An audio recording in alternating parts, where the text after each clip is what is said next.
I seeing that, but I don't know why. Anyway, there we go. Good morning, everybody. I'd like to call this meeting to order, a special council meeting on the 11th of June. It's about 10:05 a.m. And due to the state that this is an electronic meeting being held in accordance with Section 238 of the Municipal Act 2001 due to COVID-19 pandemic. I'd like to announce that we have all of our members present at council with one exception right now. Councillor Hayes is attempting to log in, so when she does, she will just join our meeting at that point, but all the other members of council are present. Also, we have our CAO, our clerk, and other senior management with us today as well. I'd also like to acknowledge today that we are on lands traditionally occupied by Indigenous peoples, and Indigenous peoples have cared for this territory for the benefit of the future generations. Their stewardship throughout the ages is definitely recognized, so we thank them. Public input for today was invited through email address, and that's TML public comment for future generations or future meetings. TML public comment at muskokalakes.ca. We did not receive any email submissions for this meeting today. I also want to acknowledge that we have a supplementary agenda pursuant to section 7.2.1 of Council Procedural Bylaw 2019-79. Supplementary agenda was issued to add item 5I, consideration of a resolution in support of Township of Muskoka Lakes application, Federation of Canadian Municipalities Asset Management Program, as well as item 7A, the addition to council in closed session, read personal matters about an identifiable individual, including municipal or local board employees. We have one matter to discuss in closed session. Today, as people are getting pretty well versed with this, our motions have all been pre-populated. If anybody does not want their name attached to a resolution, please tell us and we'll amend that accordingly. As we ask questions, I'm going to ask that you use the raise hand feature on the Zoom so that I see the little blue hand in order, please. And then by votes, we will hold our hand up so we can count everybody who is in favor or anyone who is opposed at that time. Keep your hand up for a little while. With that, we're going to continue to move on and ask that, is there any disclosures of interest today? I am not seeing any. Madam Clerk, you're comfortable with that? That's great. And we're going to move on to item 4A, and that is some invited delegations. And Meghan Callaghan, Vice President, Public Sector National Practice Leader from BFL. She's coming in at 10:15. So she's not here yet. So we're going to move on. That's going to be a PowerPoint report. Let's go back and try and adopt some minutes, if we may. We had a special council meeting on May 13th. And I have a resolution moved by Councillor Bridgman, seconded by Councillor Edwards. Be it resolved, May 13th, 2020 special council meeting minutes be adopted. Anybody notice any errors or corrections needed in those minutes? I'm not seeing any comments on those minutes. We're just receiving them. All those in favor? Hands in the air. Madam Clerk, we are carried. We're still missing Councillor Hayes, I believe, but that is carried otherwise. Thank you very much.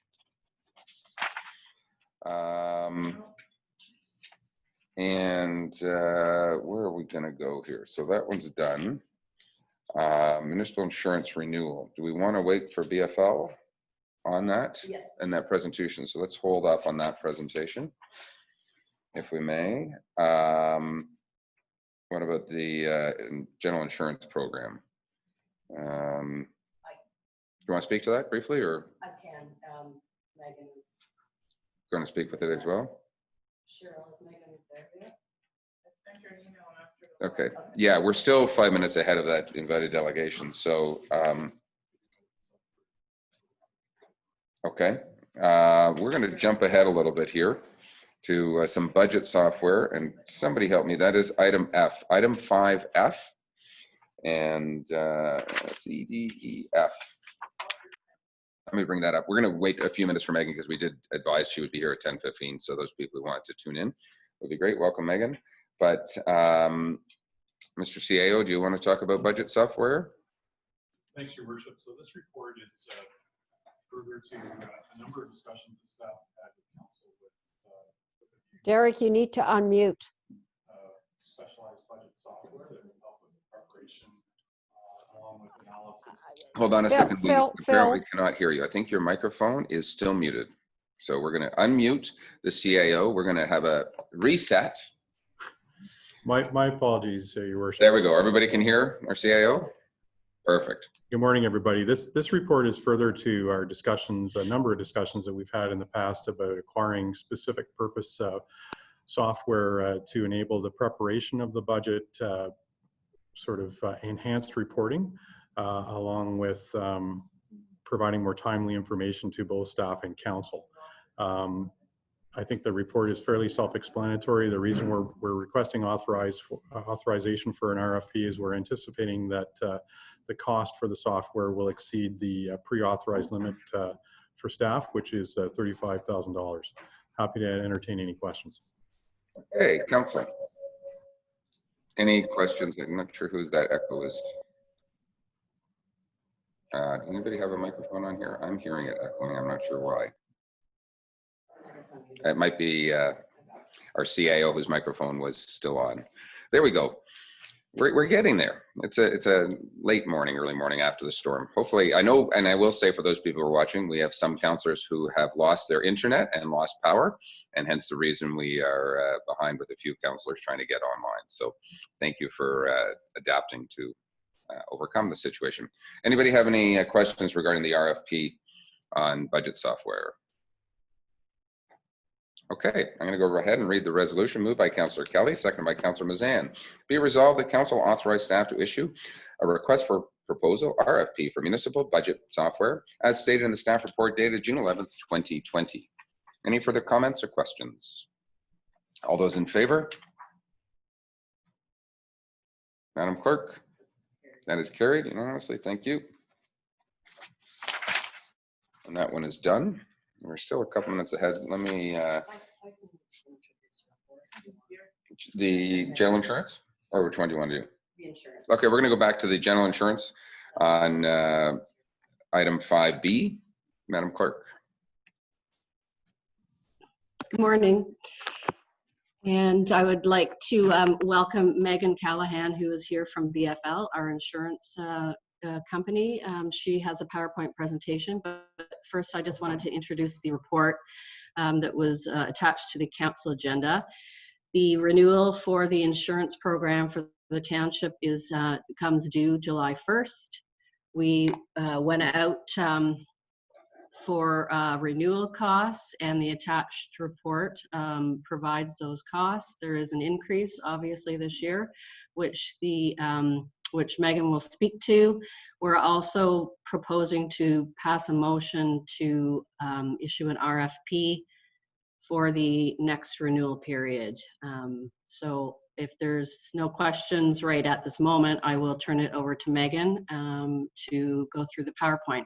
Just bear with me for a second as I switch the screen so that I can put the presentation up. Okay. That's wonderful. Thank you very much, Madam Clerk. We're going to let her share a screen and welcome Meghan to our Zoom meeting and our new norm within Muskoka Lakes, I guess within the world for council meetings for that matter. So, the other thing for those councillors who do realize tomorrow morning we can be in groups of 10. So we're going to start holding council meetings with no staff in the room, just the 10 of us. Sorry, that was a joke without the funny bit. I see some people like that. We had a long meeting yesterday, so, you know, we're all trying to work our way through here. Okay. Trying to screen share, not your home family photos of the dogs. Hopefully I sent the right presentation. I have it here. I just have to. Just trying to find it on the clerk's screen, so.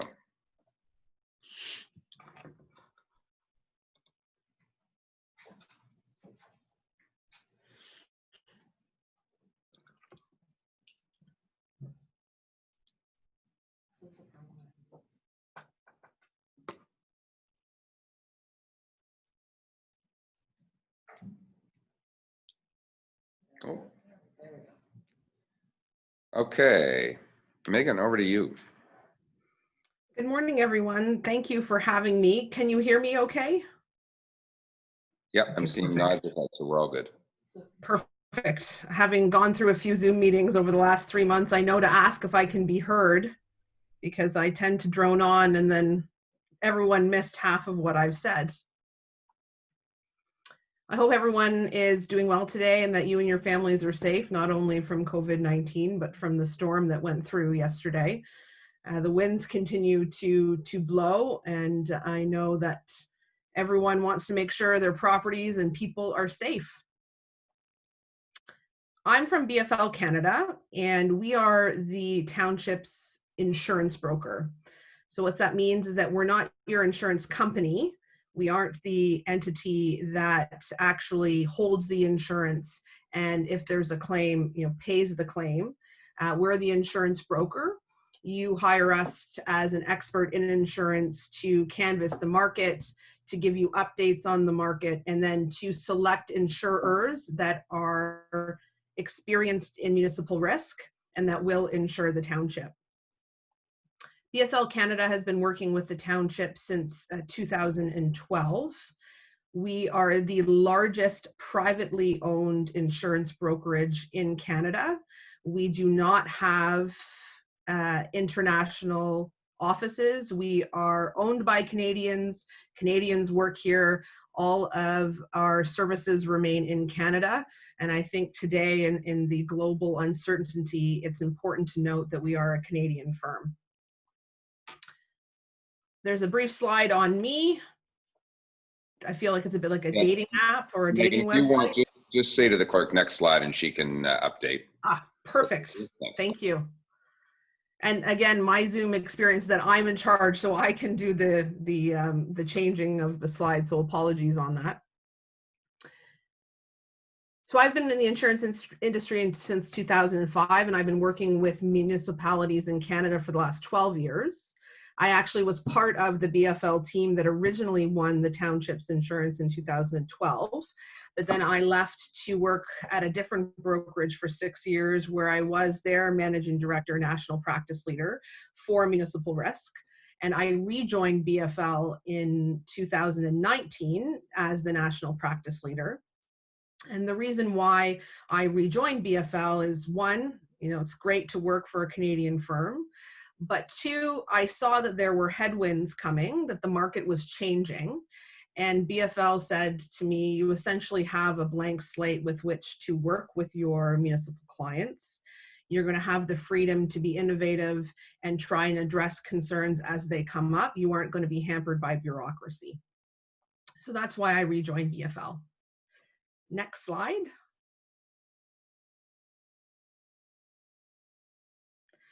So I think right now it's really important to talk about the state of the market, and we would have been talking about this regardless of whether COVID-19 had arrived or not. The insurance market generally, doesn't matter if it's personal insurance or if you're a retailer or a restaurant, you saw that the insurance market began to what we call harden. And the hardening of the market means that you have less capacity. So when we look at that first bullet point, we saw insurers withdrawing from certain class of high risk business. That means that we don't have as many players. When you don't have as many players, you can see that the ones that are left start to dictate terms. There is less competition. So in 2019, insurers began to focus on improving the health and sustainability of their portfolios, and they implemented several action plans. They looked at increasing premiums. They looked at increasing deductible levels. They began to have a much more rigorous underwriting process and placed high value on risk management and risk mitigation strategies.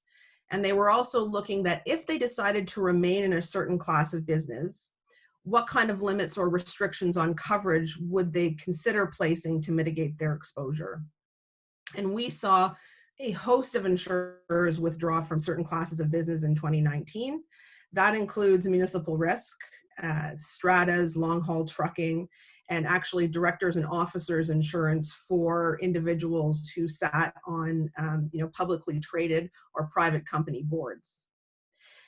The focus on 2019 was really about liability coverage. And 2020, we started to see it shift so that when the insurers are looking about continuing their correction, they were looking at not just liability, but property. And we see right now in Q1 of 2020 and definitely in Q2 of 2020, a really hard drive by property insurers to increase rate. Through all of that, we see that COVID-19 hit. That's something that no one could have foretold. This pandemic has really shaken not only financial markets, but insurance companies who work in tandem with the financial markets. Currently, they are looking at an estimate of approximately $100 billion in property and casualty losses for the insurance industry. These are just estimates. There is no way of actually knowing, and as we go through, we'll be able to have quarterly updates as to what that looks like. And if we think about those kinds of losses, those are massive losses on the scale of a 9/11 or a Hurricane Katrina.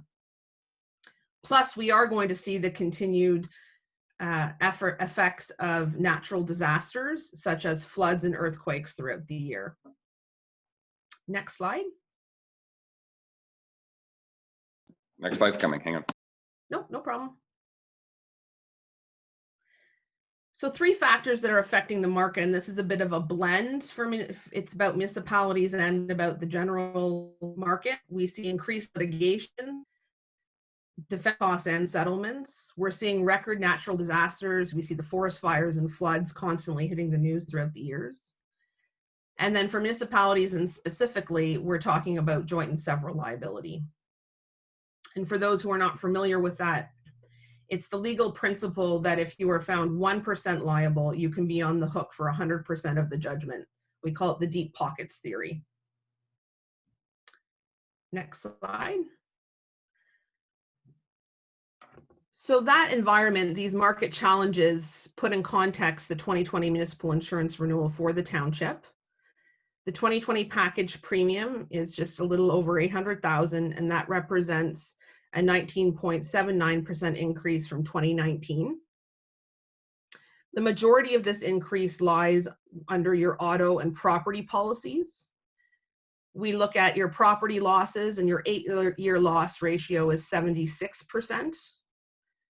And your automobile 8-year loss history is 86%. And to give you some context around that, when we think about the state of the market and insurers looking to improve the health and the profitability of their portfolios, a sweet spot for insurers are when a loss ratio is at 40%. When we look at accounts and they're sort of hanging on the edge and why are they where they are? Do we need to do remediation? The loss ratio is 40 to 60%. And then when you hit the over 60% loss ratio, that means that there needs to be corrective action taken. So when we talk about loss ratios, we can think of it that, for every dollar that the insurance company has collected, they've paid 76 cents under the property and 86 cents under the auto. And when insurers need their premium, it's not just about paying their losses, it's also about they have overhead costs, they need to pay the actuaries and their underwriters and their staffing costs, all those operational costs that businesses have. So what we want to do as your broker is that we want to continue to work with you and support you. And we understand this is a very challenging time for everyone. We know budgets are stretched. We know that insurance is important, and we want to make sure that we get the very best pricing that's available in the market for you. And part of that is presenting the best business case that we have on your behalf to insurers. So the next slide, if you don't mind, going to Cheryl. Thank you. Is about doing some really hard work and good work over 2020 to institute a risk management plan and put a client service calendar together. That way, when renewal comes, and as you're going for RFP next year, the work that we do in 2020 will put you in good stead to whoever ends up being your program. It will put you in good stead that when the RFP comes out and you have information to show about the risk profile and the work that the township is doing to improve your risk, it will yield benefits no matter what program no matter what program is insuring the township. So what we want to look at is, the property loss control. We want to do best practices in regards to fire loss prevention, what to do in the event of the loss, do some inspections of key locations, because that was one of the large losses under your property policy, was a fire loss. Building inspector workshop, again, talking about how that works with the building code, the documentation, the steps, etc. We want to make sure we have contract reviews to ensure accurate transfer of your risk to third parties. We want to make sure that we have training sessions for municipal staff, insurance, risk management, claims management. All of those things go together and create the full pie, the full picture, so that insurance and risk management shouldn't just sit on the clerk or the CAO's or the treasurer's desk. It should be that all staff are involved and committed into improving the risk profile, implementing risk management, so that we can have some tangible results from an insurance premium perspective. And then really it's just going through and supporting our municipalities and giving as much COVID-19 support as we can. We have assembled a senior team, that's myself, our dedicated public sector risk manager, Robin McCleve, and our dedicated claims manager, Dino Zenarosa, to be working with our clients as soon as we hear information or we know that certain exposures are going to come up. We gather information and we send out bulletins to all of our staff. I think at this point we've sent 5 or 6 since the beginning of the pandemic, talking about how to use volunteers to assist vulnerable populations, the opening of buildings, the closing of buildings, and what to do when a facility is vacant. We're looking at beaches are starting to open. What do we have to consider there? Restaurants with their patios opening, what to consider there. So really trying to support you guys as much as possible through this process. So usually these presentations, my part is I try to be as short and sweet as possible, and then really open it up so that you guys can ask the questions that are important to you, and I make sure that I'm answering or providing as much information as you require.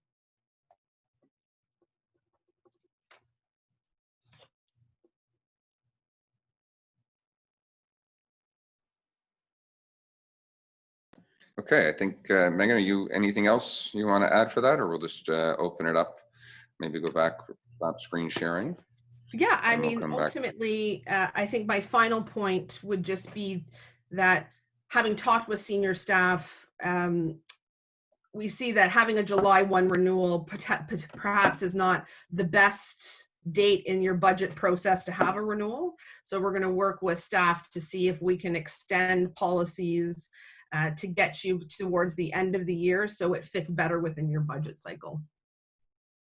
Okay. Okay, I'm going to turn this over to council. Any questions for either CAO or clerk or for Megan on this? I'll go to Councillor Jagowitz first of all, then Councillor Bridgman. Thank you, Mr. Chair. Megan, this is for you. You indicated the loss ratios over the last 8 years, yet there's a 20% increase in 1 year. I wondered if you could indicate if was the majority of that loss in the later years or the earlier years? And my second part of my question is, since you're the broker, have you tendered this to other companies, or are we just renewing with the same company we were with last year?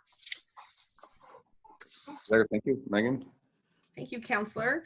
Answer to your first question is, it was the losses from an auto and property perspective were several years ago. They aren't recent. The reason why they affect your current rates is that the market changed, and that's why it's so important to talk about market conditions. So 2 years ago, when the market was soft and insurers were just looking about market share and growth, top line growth. Now in the hard market, when they're starting to see their results, their financial results, now their underwriting drive is around profitability.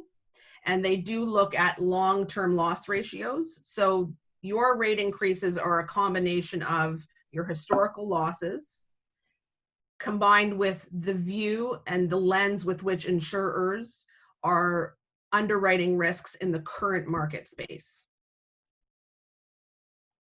Okay. Your second question around us tendering it out.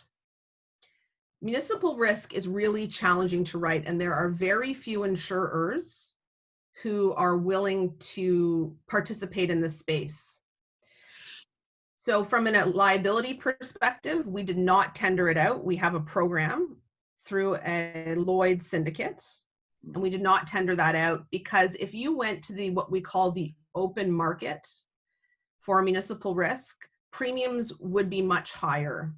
When you provide an underwriter or an insurance company or syndicate with a program where you're bringing a collective, you have X amount of clients, they will look at it more favorably because they know that they're going to collect premiums from the many to hopefully pay the claims for the few.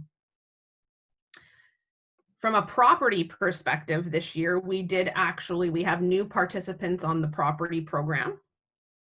You still have your expiring insurance company, AIG, on the property, but there have been additional insurers added to that panel. So from a property perspective, there were different insurers approached. Okay. Thank you. Councillor Bridgman?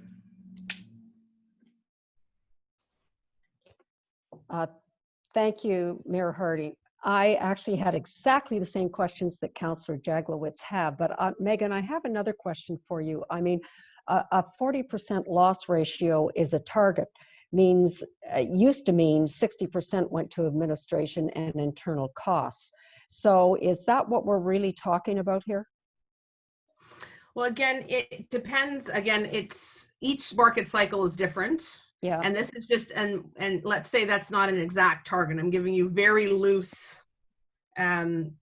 framework to work with. I'm using that example is trying to give some perspective as to how the industry is looking towards the accounts. But again, when you're looking at a municipal program, you're looking at getting the premium of the many to pay for the claims of the few, and they look at it from a program basis whereby some municipalities may have, as you see on your current schedule, the 86% loss ratio versus someone who has a less loss ratio. And if you're sitting at that 40%, your increases are going to be less than someone who is sitting higher than that. Right. Okay, thank you. And I do understand that. And I understand the market has really hardened. And so I guess my other comment, which you will understand, is that the insurance companies now aren't just doing their ratings on a particular industry. They're looking at their global losses, and everybody's having to pay for it. And I get that too. And just as an aside, I'm on the condo board at a building I have in a private building. Our insurance went up 65% this year. And it's the same principle as what we're seeing happen here. So I have very good presentation, Meghan. Thank you. Councillor, you've hit the nail on the head in the sense of every industry is feeling it, and certain industries are feeling it even more than others. And it is a really, really tough time. And I'll just circle back to my initial comment around what attracted me to come back to BFL is that our long-term goal here is to attain sustainability and stability for our municipal clients. And so while we go through this very hard market, what we want to do is build in those safeguards for our clients to do our very best to offer that. And we're really in it to make sure that we get the very best for you guys, for our clients. As I say, we understand budgets are stretched. Every dollar counts. Every dollar you put to insurance is a dollar that you can't spend on hiring another public works individual, building a new soccer field. We completely understand that and empathize with that. And we're working really hard to ensure that we have stable programs on offer for our municipal clients for the future. Great, thank you. Any other council questions on this particular topic? Thank you, Meghan. I guess the only question I have is, on an annual basis, do we ever see, or are you reporting to our clerk's office about opportunities for savings to look at different things, changes in premiums? Because ultimately, at the end of the day, with insurance going up, I know my own personal broker. Oftentimes I have to prod them, but just finding different ways to look at this insurance game. So maybe just a quick comment on how we do that. Yeah, absolutely. And that is our mandate and our focus in 2020. When I returned to BFL in 2019, you'll see that Robin has rejoined BFL, our risk manager, and our dedicated claims manager is a new position. And so we built this public sector senior team in order to, am I on mute? Nope, okay. In order to be able to be proactive and to look at your losses on a quarterly basis. So we're looking at them in real time to see what can we do to address risks. At the end of the day, when we go to insurance companies, we want to present your township in the best light and present the strongest business case as to A, why the insurer wants to insure you, and B, why they want to offer you competitive rates. And so when we look at claims in real time, we can see what's happening. I would also suggest that we're going to be looking at the first way you can really impact your premium is deductible levels. Municipalities tend to have low deductibles compared to the operations that you offer. When we look at, let's say, what the rest of the insurance market does in regards to deductible requirements for retail outlets, manufacturers, et cetera. So we will look at deductible levels, risk management, and then claims management. And claims management is really important in the sense of municipal claims, we need to look at them quickly, and if there's nothing there, we've got to shut them down quickly. The rule of thumb is the longer they drag out, the more the expenses cost. We're talking legal costs, adjuster costs, et cetera. So that's sort of our trifecta approach, you know, deductible levels, risk management, claims management.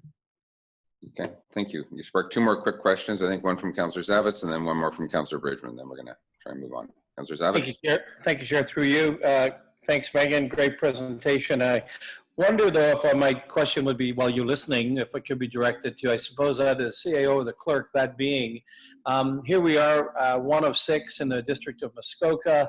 Does the largesse of the district mean anything or represent anything? Have we been looking at insurance on 6 similar entities, if you will, and joining together? What would that mean? What would that look like? Or is that a viable perspective? Thank you.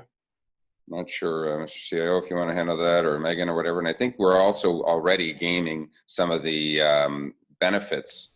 Lloyd's, you know, specialized in municipal. So I think we're gaining some of those, but I'm not sure who wants to handle it. Thanks, Your Worship. I understand that through the Treasurers Group, there is a risk management group as well. And that is something that that group is looking at, trying to standardize practices. It's not clear to me if it's been a joint RFP has been considered, but that's certainly something that we can inquire about. Okay, thank you. Councillor Bridgman. Thank you. And Megan, you may want to comment on this. I would caution against us going in with the district, because if this is a group program that's been set up, being with the district isn't going to probably change the rates. But if one of our other municipalities has a massive claim, that's going to be on our claim sheet and could drive up our premiums. So I would really strongly question going in on the group. The district group doesn't mean anything if you're already in a huge association program, in my humble opinion. But my question actually was, what are our deductibles compared to other municipalities of our size, Megan, like on either a percentage basis of our premium? I'm just curious where we stand in that environment.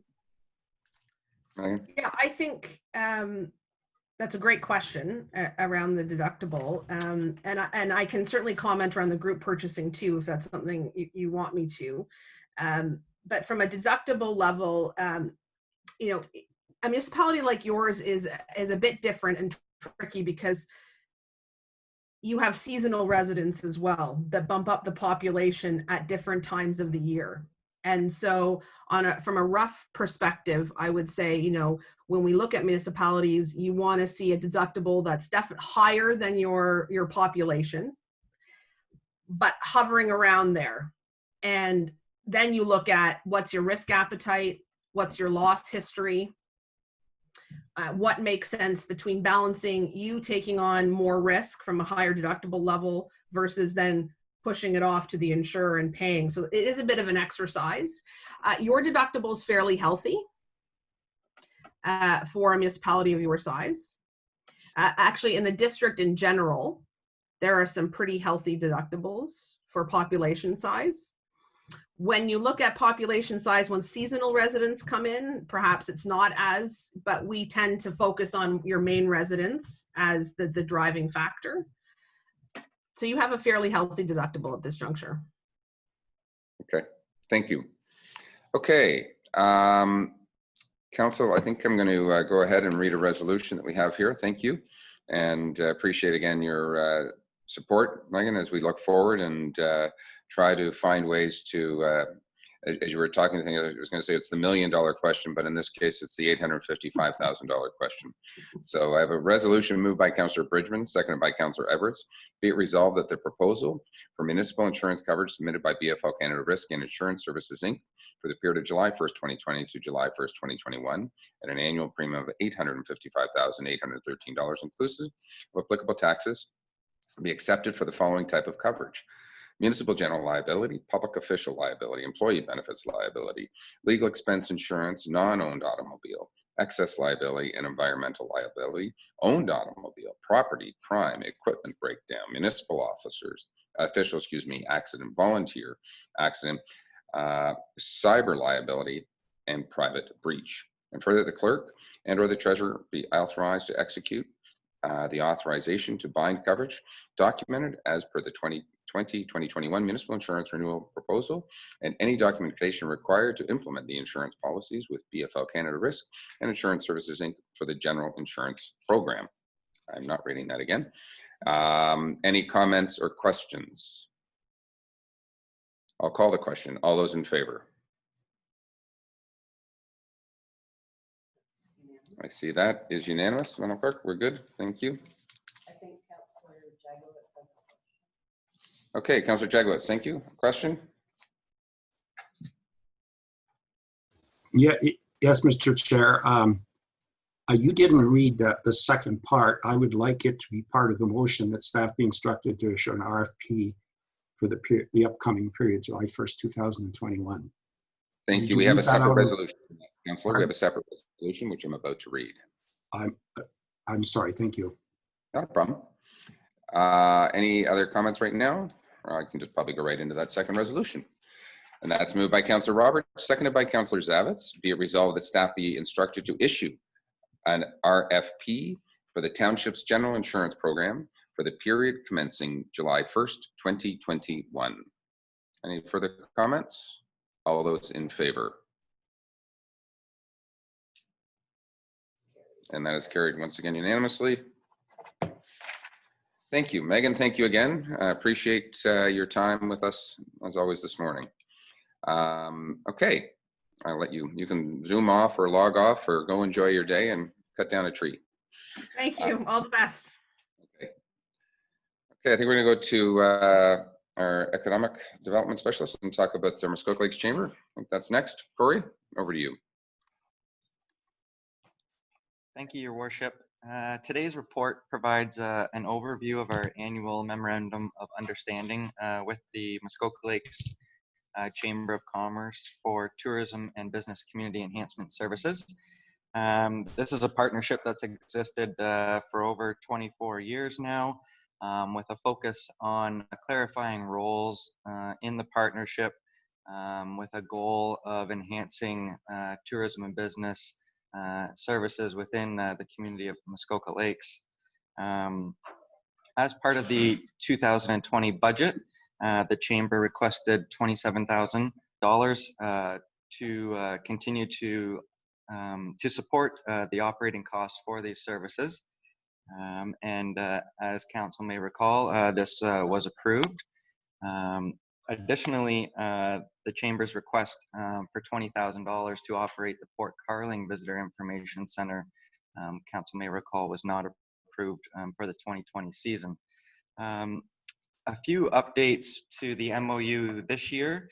In particular, in the past, the MOU's been completed annually with the Chamber. And this year, we've made the term of the agreement extend to 4 years. And we've included the addition of a more detailed work plan. The goal moving forward that the work plan will now be brought forward on an annual basis by the Chamber as part of their annual funding request.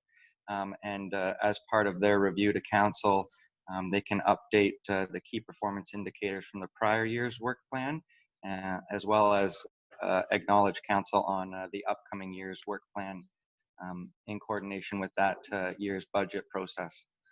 I'm happy to answer any further questions. Thank you. Okay, thank you very much. Council, any questions on the report? And you know, there's a proposal for an amendment, and I'm going to go to Councillor Bridgman first, and then I see Councillor Zabit's hand is up, but we'll go to Councillor Bridgman first. Oh, thank you, Your Worship. So I can see the benefit of a 4-year program. Corey, I'm just a little uncertain about a couple of things here. One of them being that the memorandum talks about metrics or measurements of how effective they are. I don't see that in their upcoming plan, how they're going to measure what they're doing here. So that's something I have a big concern about, actually. Do you want me to do this one at a time, Your Worship?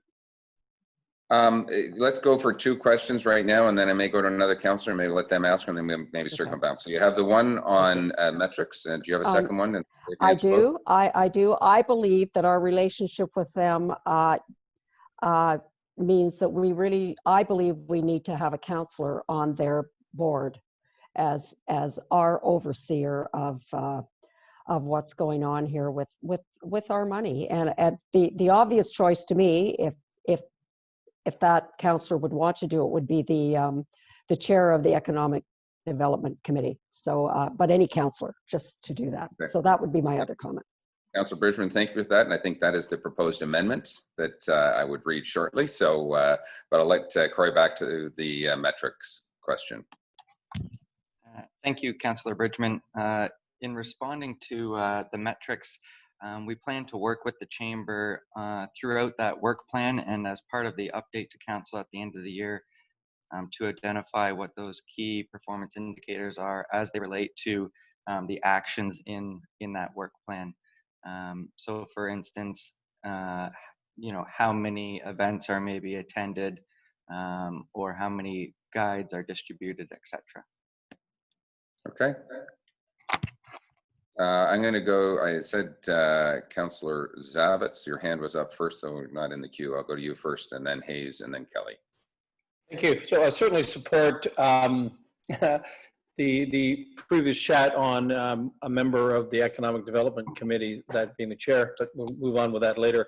The 4 years MOU piece, ever changing, the marketplace changes, the world changes, floods last year, COVID this year, who knows what next year. I'm not so sure 4 years unless it's unless we really drill down on the MOU and really create incredible clarity. And I guess that's certainly what Councillor Bridgman is asking for, is that, you know, what are those pieces? I think that we need to understand very clearly what the township's needs are and what the Chamber is within their scope able to provide. Thank you.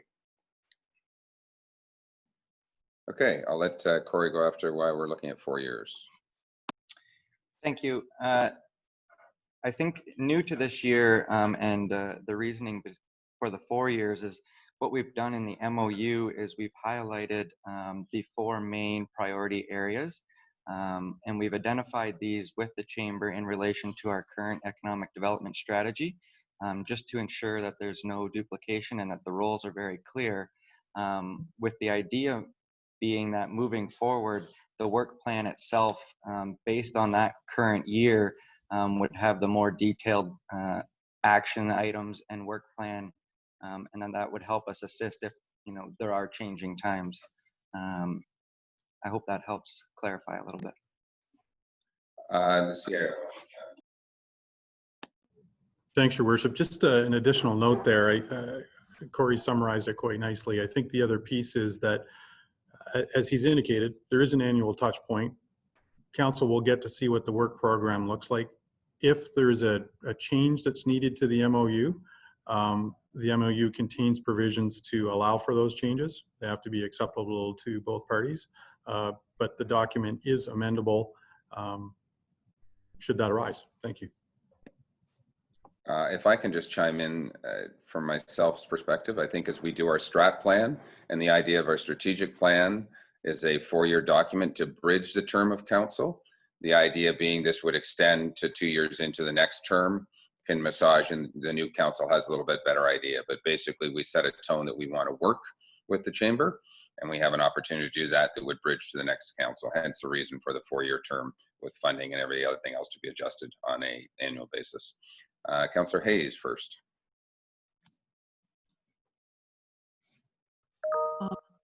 I also had concerns with the 4 years. I'd like to see that reduced to 3 years. That'll allow the next council a year to get under their feet before they look at renewing it. And then if it goes for 4 years, it makes more sense. I also have an issue with section 3B, that TML will take the lead role in consultation with the chamber.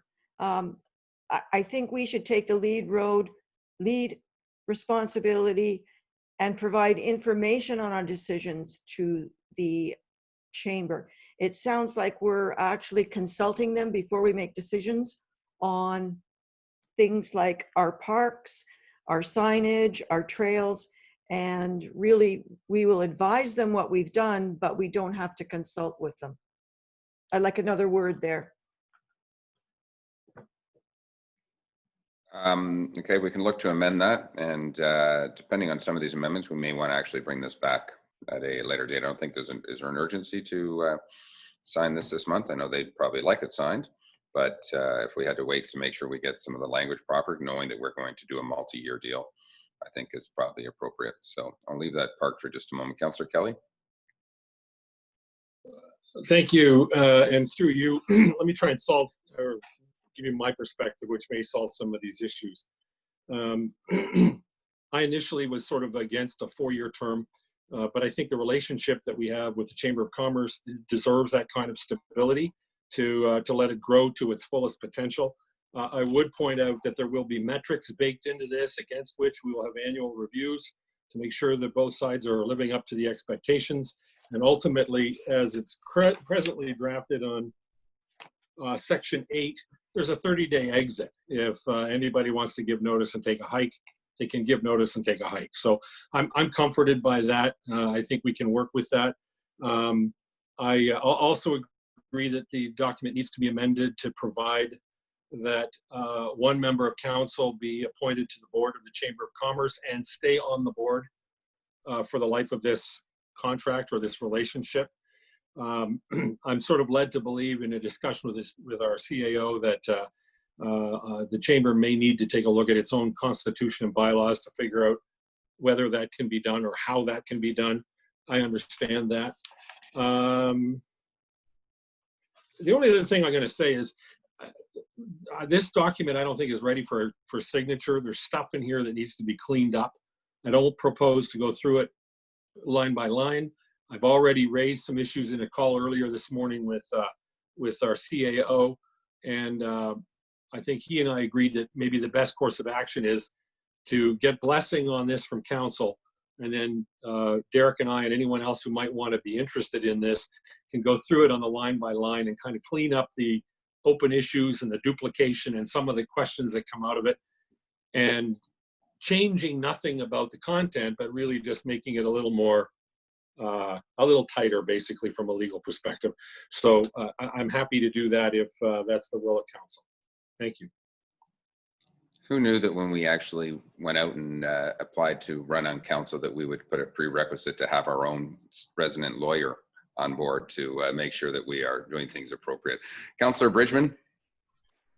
Thank you, Mayor Harding. Not to belabor things, but I'm looking at point 8 in termination, and I really need clarification on the part about in the event that the Chamber of Commerce is in breach of the terms and conditions of the agreement as determined by the TML, this agreement may be terminated by us with 30 days written notice. But if the Chamber remedies the situation, we can't terminate it. So If you could- I'm very sorry, Mr. Lawyer. No. But I'm very unclear as to how you can have one part that says anybody can terminate at any time and this one. So take it away, Peter. That's one of the things I was talking about when I said it's not ready for execution. If you look at the first paragraph in section 8, it's a carte blanche ability to give notice and walk away. I'm not sure why that is diminished or modified, but it appears to be in the second paragraph, so that needs to change. Okay, so if I may, if I can bring this back, I'm getting a sense around the table that I guess it's not really a saying that it's a sense around the table. I think it's a sense around the community now as everyone's operating from their homes. But that we're going to defer this for 30 days. We're going to look at some language to be added to make sure that we have a council member on board or on the board and how that works with them.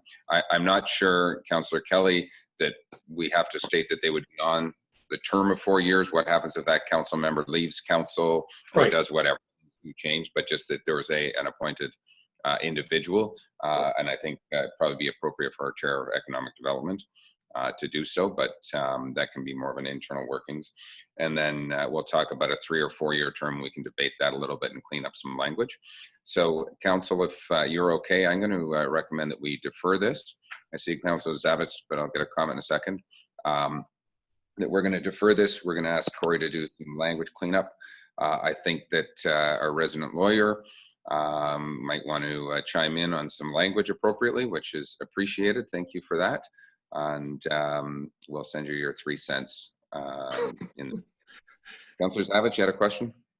Thank you. Through you, I'm certainly supportive of deferment on this piece. The only concern I would have, just to ensure that we have, I do believe there's a financial obligation of the township to extend the payment, if you will, for their service, that being the chamber service. Will that be held up as a result of this deferment is my question. Corey, where are we at from a payment perspective, and or just want to make sure that everybody can keep up? Yeah, I know the MOU itself states that the payments will be distributed upon completion of the MOU. So I think that's the one thing that's going to be holding up any disbursement to the chamber, which I'm sure if a month's okay, but that's the one issue, is that the MOU speaks to a signed agreement before disbursement of funds. Okay, thank you, Mr. CIO. Thanks, Your Worship. It's not clear to me if Councillor Zavitz is wishing to move a resolution to authorize payment to the chamber in advance of the completion of the MOU. Is that where he wishes to go? Councillor Zavitz? Thank you. Through you, slippery slope. The lawyer, is the lawyer looking at me? Okay. Well, I just want to make sure we, cover off all the dots. It is June, and it would be essentially the middle of the year, sometime in July, given that we would have an approval for a new MOU and sign off on that in July. So 6 months into 2020 before we sort of pay up, if you will, for the services that we have been enjoying, if you will, for some 6 months. So I would ask the others their thoughts. We can turn it over to Council. I guess the comment, I'll get Councillor Nishikawa to comment. I'll tell you myself, we're talking about a 30-day delay theoretically in this right now. And we're trying to build a program for the next multiple years. So we're not having to come back and do this. And I think we can slowly work our way through this. But Councillor Nishikawa, you wanted to speak? Oh, I can't hear you. You're on mute. I need you to unmute. So no, I'm good. I was going to suggest we can move forward with the payments. But I can wait a month as well. I'll look to council. Are we okay to wait 30 days? And again, if there happened to be a delay, then guaranteed that a month from now, we would issue a payment. I think I'm seeing some nodding of heads that we're okay for just a 30-day delay at this point, just to simplify life. And I apologize to the chamber, who are probably listening in, waiting for this to be approved. But we'll say the check's in the mail. How's that? Be there within 30 days. So, okay, we're going to defer this. Council, everybody in favor of deferral? Anybody in opposition to deferral? Everybody's frozen. The clerks. Councillor Zabich, you want to comment? Thank you, through you.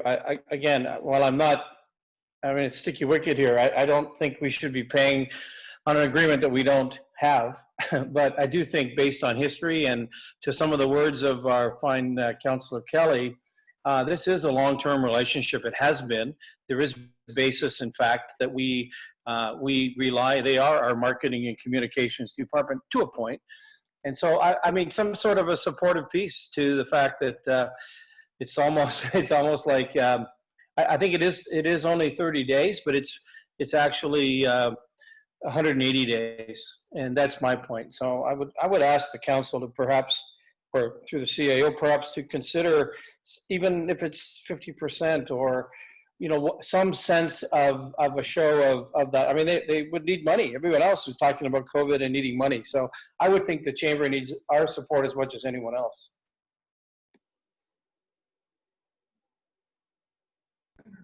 Okay. I appreciate that, Councillor Zavitz. Councillor Kelly, you want to make a quick comment? I was just going to say, let's approve 50% payment now and hold the other 50 against execution of the agreement. Councillor Edwards, I got a thumbs up from Councillor Edwards, Councillor Nishikawa, Councillor Jagwitz. Mr. CAO, do we need a specific resolution right now? How do we want to do that, or Madam Clerk? Hold on one moment. Your Worship, I think staff should be directed by resolution on this matter. Okay, give us just one moment here if we can.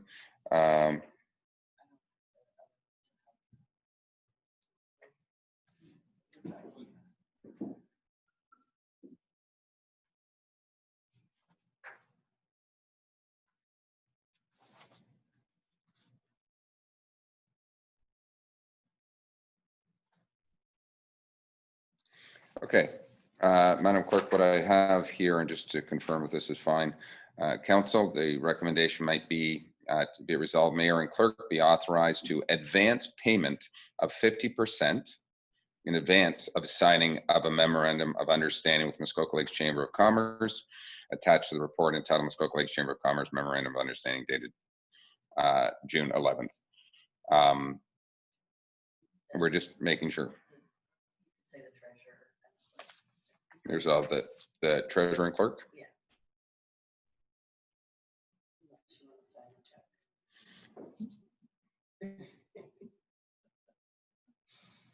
Sorry.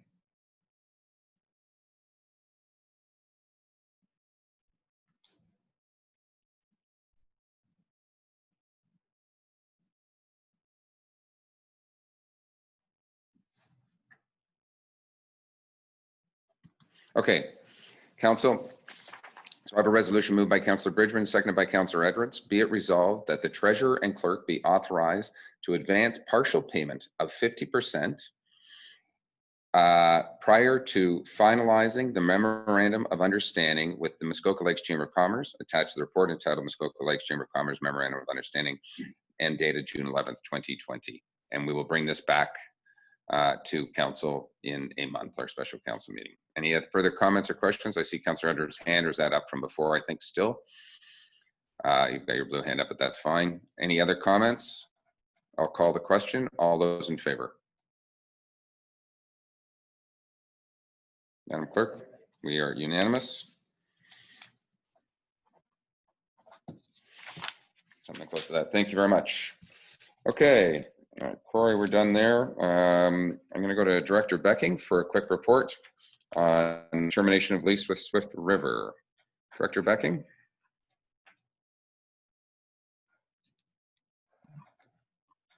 Just turning on his microphone. Thank you, Worship.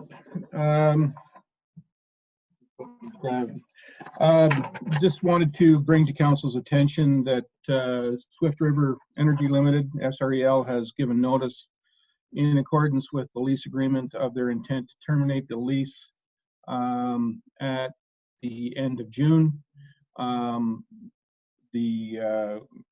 The company has an obligation to restore all of the leased premises to an acceptable condition, and we do have securities against that. The biggest issue will be the restoration of the Portage park area.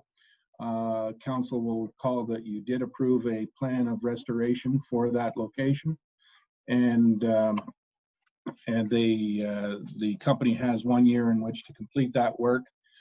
It should be brought to your attention that they have indicated in their letter, which I believe I've circulated a copy to all of you, their intent to rely upon the force majeure provision of the contract, stating that COVID-19 has created conditions that were not foreseen. I can tell you that I have, on behalf of the township, indicated to them that we don't see that is being necessary, and we have encouraged them to proceed with the works in an expeditious manner to get it resolved. I did request a schedule from them. At the time of publication of the report, we were not in receipt of information. They have, however, indicated subsequently that they are in the process of retaining the services of contractors and etc., and expect to move forward with the project as expeditiously as possible. With that, Your Worship, I'll turn it over to you and answer any questions if there are any. Thank you. Council, any questions on the termination? I'll go to Councillor Hayes. Two things. Have all of their leftover paraphernalia been removed from the Shield parking lot? And has it been regraded? And will it be regraded before the 30th of June? And the other thing is the heritage sign. It's not in the Shield parking lot anymore. I understand that it was removed. Who has it? Who removed it? And what shape is it in? And when can we put it back? Director Becking? Your Worship, with respect to the regrading, we've indicated that is our desire. And I gather that there are still some detritus, shall we say, from their operations, which they've committed to cleaning up. So that will be done. With respect to the sign, I was aware that the councillor's question was coming forward. I've reached out to the company and asked for them to explain where things are at with that issue. I know from canvassing staff, we do not have possession of it. So I'm assuming that the company does, and we will ensure that it gets restored. Okay. Anyone else? I have a question, I guess, for you, Director Becking. So when they actually do construction to finish the park, are they going to still need our parking lot? Or are we just going to block traffic as they park vehicles or do whatever? Because it would seem to me that if they are going to get back into a construction mode to finalize the park, that this lease should not be terminated.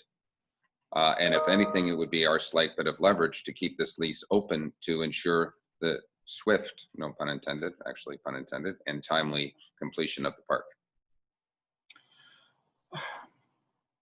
It will depend on the contractor, Your Worship. By virtue of the fact that they have indicated an intent to terminate, that would lead one to conclude that they're not intending to use that property. except for the area of the park itself. It would depend on how the contractor proposes to undertake the work, essentially. Certainly we can raise that question with them once we know who the contractor is. Okay, I guess the supplemental specifically, I see Councillor Javits has a question as well, but are we under obligation to terminate this lease, knowing that there's still work to be done that Swift River has to complete? No, the contract specifically speaks to the fact that the termination occurs, and then that sets in place the time frame for restoration. Okay. Okay, Councillor Zavitz. Thank you, and through you, Chair. And to compliment you, Mayor, you've asked some great questions. I think that we'll, dig down and provide this good information. It's my sense is that the Divers Point property, which is M&R Crown land, would be their staging area for the landscaping, if you will, at the park. But to your point, can we, as the holding that lease, can we not terminate that and leave it open as I guess as a piece in good faith, but just in case? And so I really like where you're going with that. So back to by perhaps Public Works, by not closing the lease, by not finalizing it, ending it, can we do that and have some sense of control? Director Becking.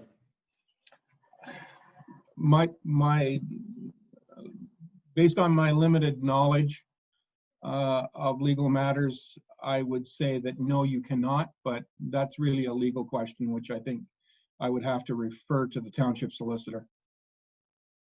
I think that's probably warranted that before we authorize the termination of this lease, that we confer that restitution of the park and the cleanup of all the other associated lands, either grading or whatever, is completed.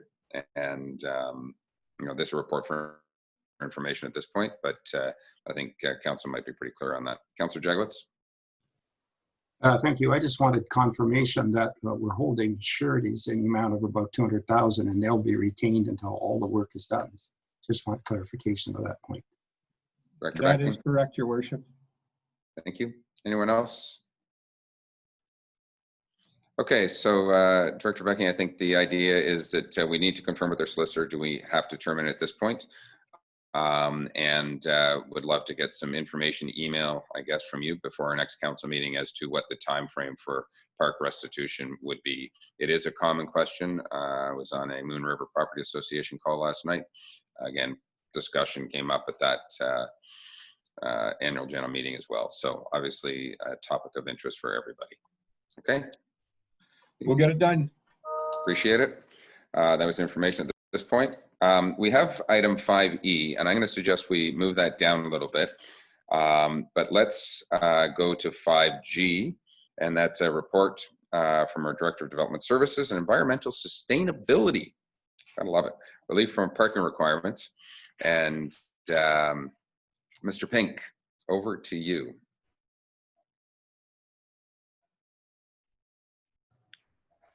Hopefully he's been following along. There he is. Hi, David. Morning, Council. Thank you, Your Worship. I think Council is quite well aware of the impacts that coronavirus, this pandemic has had on businesses in general, and in particular the restaurant industry.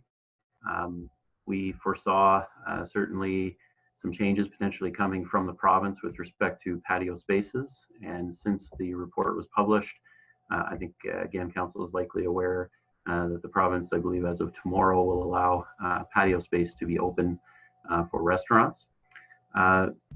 Just anecdotally, but certainly my understanding and knowledge of the restaurants in the township, they're almost all either historically deficient in providing parking spaces or likely at their limits with respect to providing parking spaces.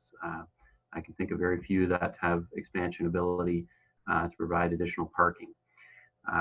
So the way our zoning bylaw is structured, if additional patio space was desired from those property owners or businesses, the zoning bylaw would require additional parking spaces.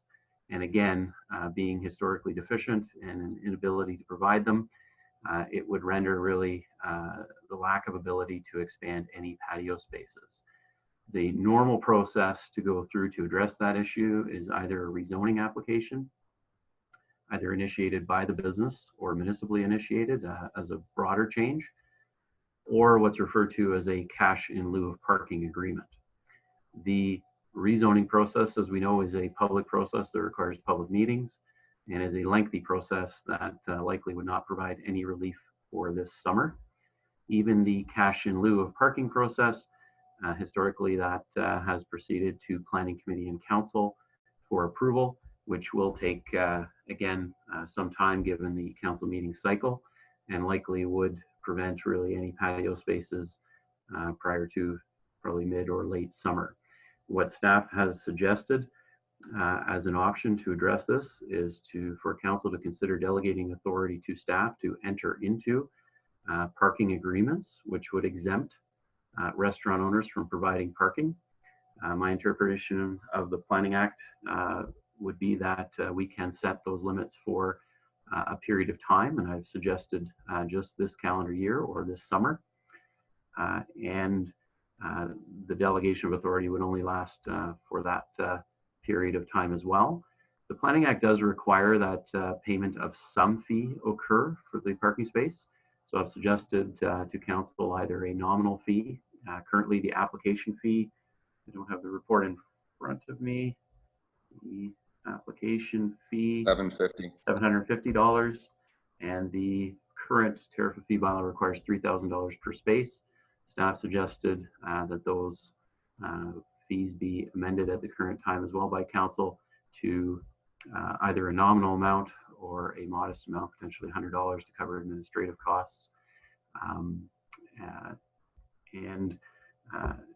Again, so to summarize, that would address the parking issue potentially, but I do want to stress that this does not mean staff will be approving any and all parking arrangements. They will have to go through a standard review to confirm zoning compliance and appropriate other parameters. Of course, building code requirements would have to be addressed, fire code requirements, and the standard circulation would occur amongst internal departments. But I believe, again, the major hurdle would be the zoning bylaw and parking requirements, and this should address that issue if council wishes to be proactive. Happy to answer any questions on that, but I did want to just finish.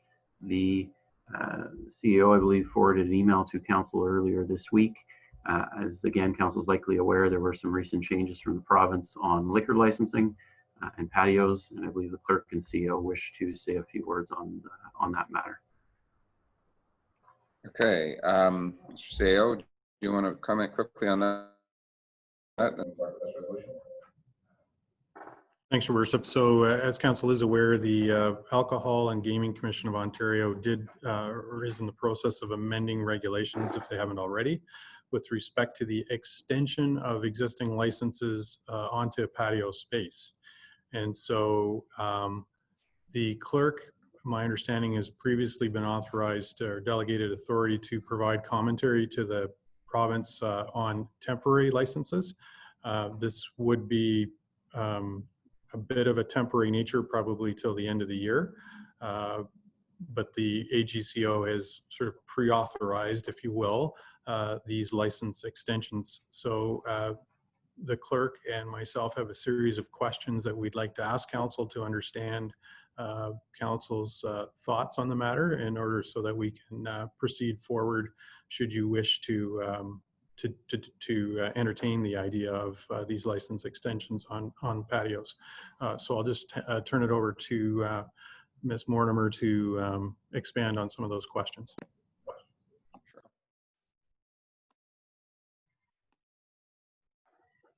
Okay, hi again. So the current delegated authority that I have is under normal circumstances where an applicant would apply to the Alcohol and Gaming Commission with respect to, say, Cranberry Festival events, where an example would be the Bala Legion would request that they extend their permit to an adjacent area in their front yard on the property that they own. and these approvals are up to 14 days.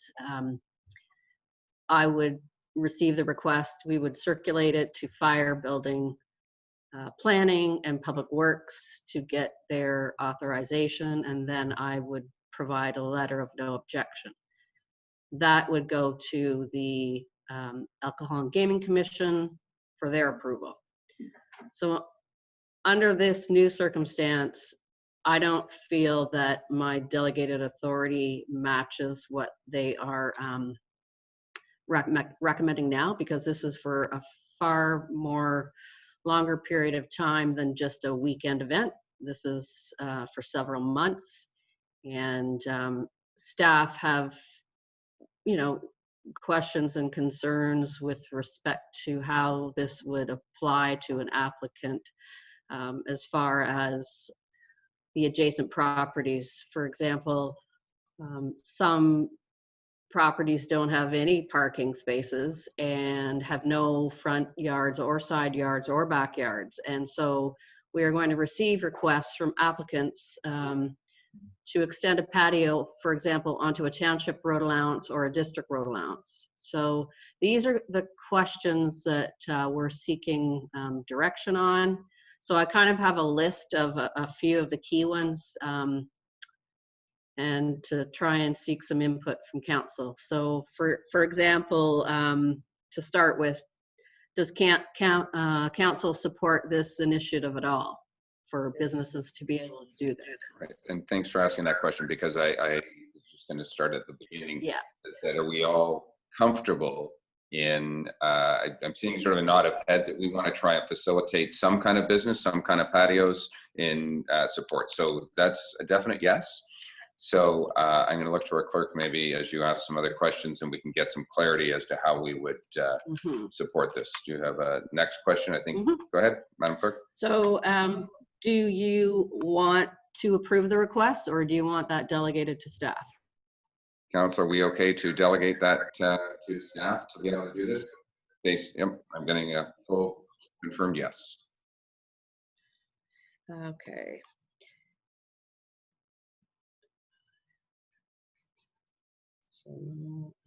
Yes. Okay, so would you want the routine application fees for such requests to be remain in effect, or would you want those to be waived? So specifically, if I can come back with that, we'll go back to David's where it goes to the $750 and the $3,000, or do we go straight to $100 admin fee, or is it a different fee? Well, they're under a request for a temporary license. You would pay, for example, a $50 fee for that request under the clerk's department, but I know that there's other applicable fees in other departments. So would council want all of those fees waived under these circumstances? Waive all those fees, or go back to what David's perspective was, a small administrative fee, because we will be taking, so I'm seeing no on the administrative fees whatsoever. We got Ward 8 councillors saying no. Anybody want to chime in specifically on administrative fees? I see Councillor Jagowitz with his hand up. I like the concept of a nominal fee, possibly just one for all departments. And Councillor Zavitz? I would, thank you, through you, Chair, I would certainly support that. I think it should be nominal. I think it needs to mean something. I think it means that there's a commitment to follow through by these people, by those that want it, or that need it. But I do think it should be absolutely nominal. Okay, thank you for getting that, Speaker off and getting a commonality around the table here. Councillor Hayes wanted to chime in. Yes, I agree with the other councillors. I'd like to see it a nominal fee so that we can go ahead and help support our businesses. But I would like to see a maximum put on the number of parking spaces that they can request to use, so that they're not chewing up our valuable parking space, because it is limited to begin with.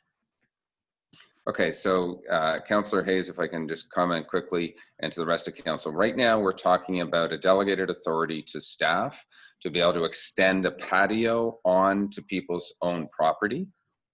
and putting a nominal fee. We're not yet at the, do we want to include parking spaces of ours or anything else? That's a separate issue. So right now we're just going to be giving staff delegated authority to be able to process applications that would normally be, again, if it was a 14-day application in traditional, the clerk would have delegated authority to approve those license of extensions. What she's coming to us today is saying, would we allow her to do those license extensions till the end of the year under a delegated authority? I think is an appropriate time frame. And then if I was going to pick an administrative fee, a one-time $75 fee, which would cover off all departments, Madam Clerk, I'm kind of looking to get a number on that fee. I know it was $50 from a clerk's, but I think there's some other departments that may get involved. So I think $75. I'm just trying to get chime in support. Do you think it's a nominal fee of $75 and we're giving them double their license or whatever? Madam Clerk? To be honest, I don't know what all the other specific fees are. So I think that staff, in the end, I think once we have all of these questions and in association with the key to ballot request yesterday, these all kind of tie in together. So I think that staff would have to come back to a future meeting with some resolutions to approve, but I think right now we're just seeking where we want to go. Okay, I'm going to go answer some questions. Our Director of Environmental Services and Planning, Mr. Pink, has suggested in his report that the would be basically a $100 fee for staff time initiatives. I think that's a nice round number. Potentially we could work with for all of this on your side, and whatever the application came in, I think a $100 fee would be appropriate. I'll go to Councillor Nishikawa for a question. Thank you. When I had started having discussions with some businesses in Bala, it was actually, in fact, property that they own. So they're parking spots that they owned. I would not want to start restricting what they can do because, in fact, it takes up a lot of space to social distance, I would say, and I don't want to try to create any more hardships. It was brought to my attention, though, how we are lacking actual parking signs and directional signs to people walking through town of where they actually can park and things. So it goes hand in hand, as well as it came up, and I know these are little, not necessarily specific to your question, but it also has come up. Would the township consider loaning out some of our picnic tables that we generally haul out for Cranberry Fest and things? So there's a few things here. I agree with the $100 flat fee for everything because, in fact, it's going to be a while for people to actually even understand if they're going to get visitors. I'll leave it at that. Thank you. Okay, so again, those are some bigger questions. Right now, the issue on the table is we are going to give staff where they would normally comment on ACGO information about license and patio extensions, that if they were longer than the 2-week period, they would be coming to council. We are advising staff that they can deal with these with a $100 admin fee, and staff have the authorization to confirm with all independent departments and to report back to the ACGO either with objections or non-objections, that it doesn't have to come to council. That's what's on the table. Does anybody have any further comments on that? And we can deal with the parking spaces later on. I see Councillor Kelly, your hand is up.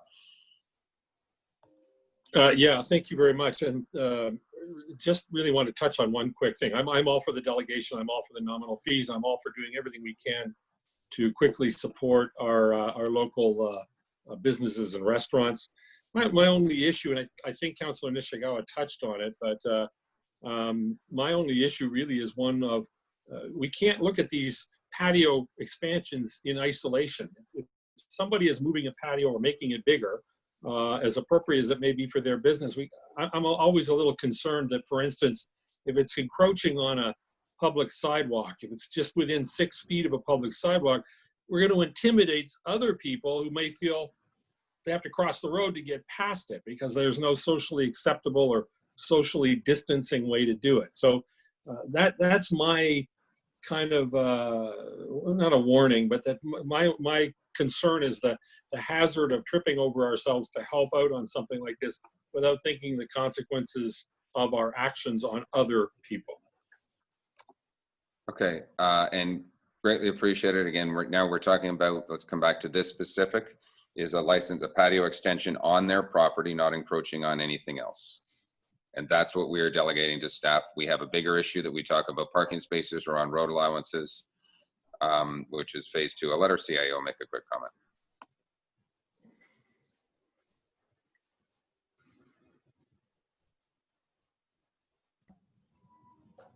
My apologies, Your Worship, wrong button. That's exactly the case. At this point, we're talking about patio expansions on private property. I think the clerk has another question, which sort of goes down the path of where Councillor Kelly was going, and that is patio extensions onto portions of municipal property. So, Ms. Marmer.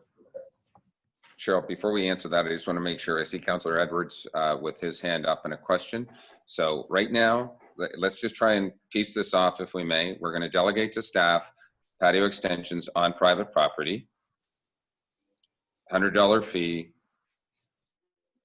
So that's that portion of it. Do you have any more clarity you need, Madam Clerk, on that portion? No, but I do. Okay, we'll provide a comment. Councillor Edwards, did you have a question? No, I was just going to say I would actually support that. $100 is fine, and that let staff handle it. Okay, thank you very much. Okay, so we're agreed on that. Now, phase 2, if I will, or the next extension, I'll go to the clerk for a comment. So the next area that we would want to ask guidance on is with respect to township road allowances, sidewalks, etc. There's concern with respect to liability issues there, and with respect to pedestrian egress and access. You know, there's the accessibility standards, there's social distancing requirements, and so we're seeking guidance on whether that is an option that you want to entertain. And I think the CAO wants to speak. Mr. Hammond. Mr. Hammond. Just so council is clear, in these types of instances where a structure would be placed on municipal property, there would be the need for a license of occupation. So if this is something that you did wish to do, there likely would need to be a temporary delegation of authority for staff to authorize and approve those licenses of occupation. Normally it's something that's brought to council. Okay, so anybody want to chime in? Mr. Hammond to turn off his mic. Thank you very much. Anybody want to chime in right now or provide comment? Councillor Bridgman on extension onto township lands and or district lands accordingly. Councillor Bridgman and then Councillor Kelly. Thank you, Your Worship. It's probably a question more than anything else. So we are talking potentially about something like Port Carling on the main street with maybe the ice cream. I forget what it's called now. That's just an example. Taking over the sidewalks, and I have a real problem with that because that road is already so busy and we're only in the middle of June. So I do not believe that we can donate, quote unquote, our land to those patio areas. I think it's a safety hazard beyond a lot of other issues. Okay, point taken. Councillor Kelly. Thank you. And this is,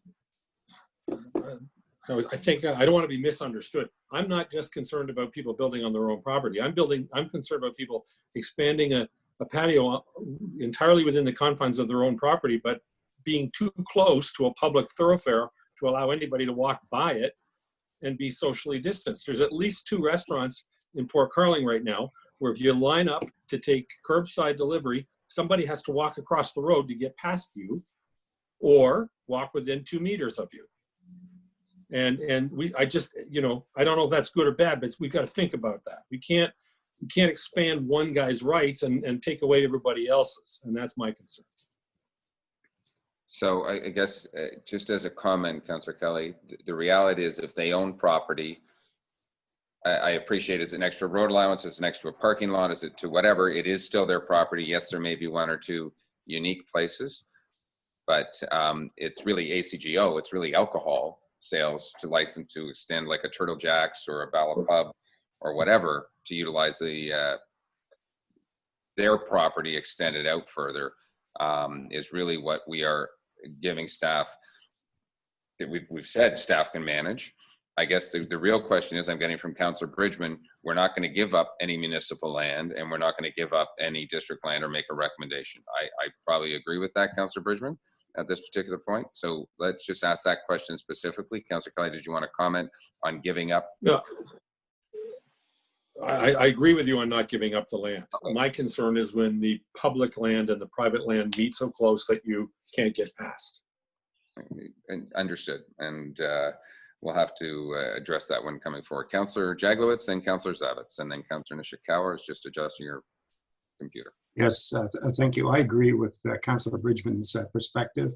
There's also another thing to consider. We just went through with our insurers, and I think that would be a nightmare. I think if there are people that want to do that, I think that would have to come back through some committee or some process so we can look at it. I think that's difficult to, if we delegate it to staff, we're going to have to give them some tremendous guidelines. So I think that's not somewhere we should go. Okay, Councillor Zavitz. Thank you, through you, Chair. So I certainly would suggest that the other three, common sense prevails. Certainly, if it's your property, to your point, but right up to the border, if you will. But as it relates to the township's properties and as it fronts onto highways 169 and 118 with all that traffic, I just I don't think we should be providing an additional patio space. I just don't. So thank you. Thank you, Councillor Nishikawa.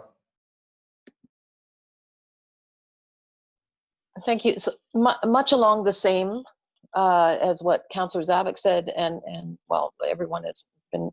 My concern is accessibility.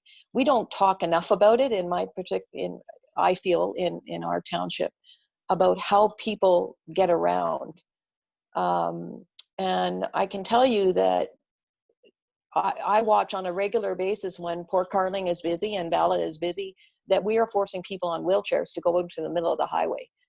So I really think that we should be paying a lot more attention about that. But in fact, this whole thing about delegating to staff, I really think that that's appropriate from the liquor license perspective. And when others have additional requests, like for instance, the Key, or it could even be the Bala Falls pub that all of a sudden wants to expand a little further.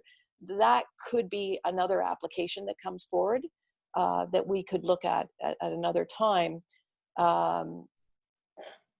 Essentially, because that then becomes township road allowance that we would be talking about. But I think I'm very comfortable with, certainly with my interactions with both legions over many years and working through staff.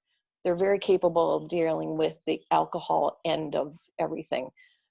So the others are a further discussion, but I am concerned when and where this other discussion comes up about our public sidewalks and what we're actually and what we're forcing other people to do.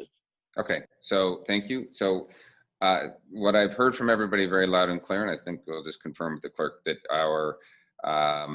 you want to expand your patio for the next 6 months on your property. We're going to give delegated authority to the staff to manage that portion of it.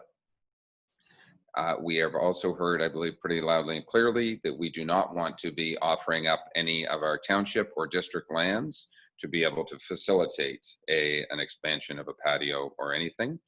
The other thing I think I have heard, and just want to confirm because it's going to be our first resolution, and that is that we would allow any deficiencies that would be resulting in parking out of all of this for staff to be able to manage that with a $100 fee as well, because it is going to cause other encroachments and problems. If there's anything different that I've heard, anything different specifically, I'm going to ask for those questions because we're going to try and move this along. I see Councillor Zavitz, your hand is up, and then see Councillor Nishikawa. Something different? Thank you. Through you, Chair. I would just want to stress, I've heard this a number of times, a limited period of time, and that might be till, to your point, you've announced sort of the end of the year. I do think this definitely must be time limited and be framed and prefaced as a COVID response, just so that all of a sudden we don't have patios all over the township. So that's implied. Councillor Nishikawa? Again, I think I don't want to miss the opportunity of improving our signage. Because if we are actually taking away parking spaces, let's tell people where they can go park. Like, for instance, if you're at Lorval Plaza, sorry, I don't know what, but the parking is at this location. We just don't have that, and I don't want to miss the opportunity of improving our signage. Okay, so point taken. I think individually, and I'm going to look to individual councillors, if in your area, Hook and Ladder, for example, takes one of their parking spots in front of their place and we need more parking, that we would put up and have a conversation with those people and our Director of Public Works to direct people to other parking lots as necessary. But for the purpose of today's discussion, let's just keep this very high level. Madam Clerk, have you got all your questions answered? I think you know where your authority would be delegated at this particular point, Mr. CIO. I think so. Do we want to formalize that? We do have one resolution, actually. I'm going to go right ahead. Councillor Zavitz, is it something new or different you want to add? We'll come back to the CIO. Thank you, through you. And again, not to beat this thing up. When Doug Ford announced it was that patios were opening up and it's this Friday, I didn't read and hear that go ahead and build yourself a patio and go crazy. What I heard him say was that if you had a patio, you could serve people on that patio. So I don't want to go too far with this. Let's everybody have a food service patio all over our township. I mean, I think we need to discuss that perhaps. Okay. Councillor Zavitz, it did come out actually not under the Premier's conversation. I believe it was under Minister Fedeli, who commented through the ACGO that they understand due to COVID that patios would need to be expanded. And so it did not come under the Premier's speech, but it did come under the other minister's speech. So that's where it came from. And we have directive, and I believe our CIO has forwarded us that ACGO letter that came down. So that's where that's come from. Mr. CIO, did you want to comment? Thanks, Your Worship. Just so staff are clear on the direction, but I want to council to understand process. So we understand the position that you take with respect to expansion onto road allowances, etc. But that may not negate somebody from approaching us with respect to a request for a license of occupation to do it. And in that case, the matter would simply be referred to council, and council could weigh in on that. So I just wanted to make that clear.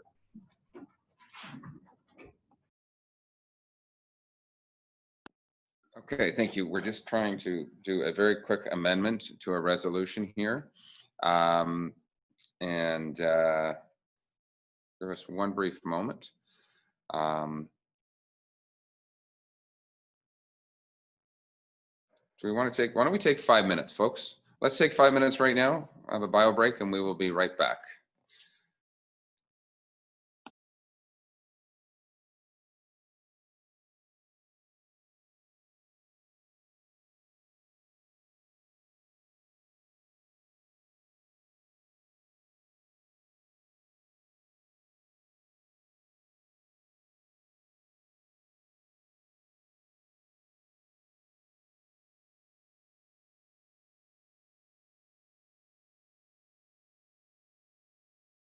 Words is coming, I guess. Okay, everybody hear me okay? Yes, we're all good? Perfect. Okay, we've made a quick amendment to this, and there's sort of two portions of this for people to remember and understand as we move forward. The first portion is what Director Pink had put in place, and that is when there would be a need to reduce parking specifics. for applications, because when they extend a patio or do something, they would obviously be shorting their parking requirements. So Director Pink would be looking at that, and he would have the authority to exempt those. And then the second half of this is that a delegation of staff authority to extend patios under the ACGO on privately owned lands, not to be extended onto township lands or on district lands or anything. So I have a resolution moved by Councillor Nishikawa, seconded by Councillor Roberts.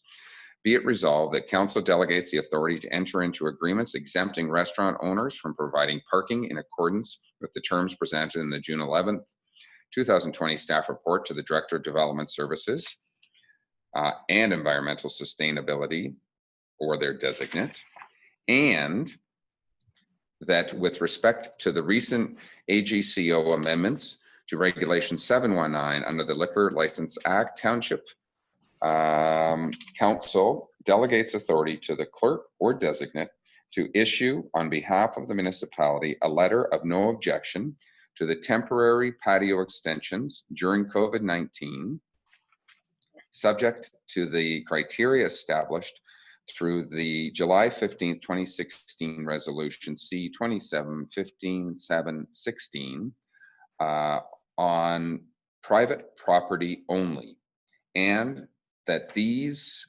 applications are subject to a consolidated township fee of $100, and further that all applications for patio extensions on township lands will be subject to regular township process and council approval. Are we actually approving them? Because we're delegating the authority for you to approve them, if I may.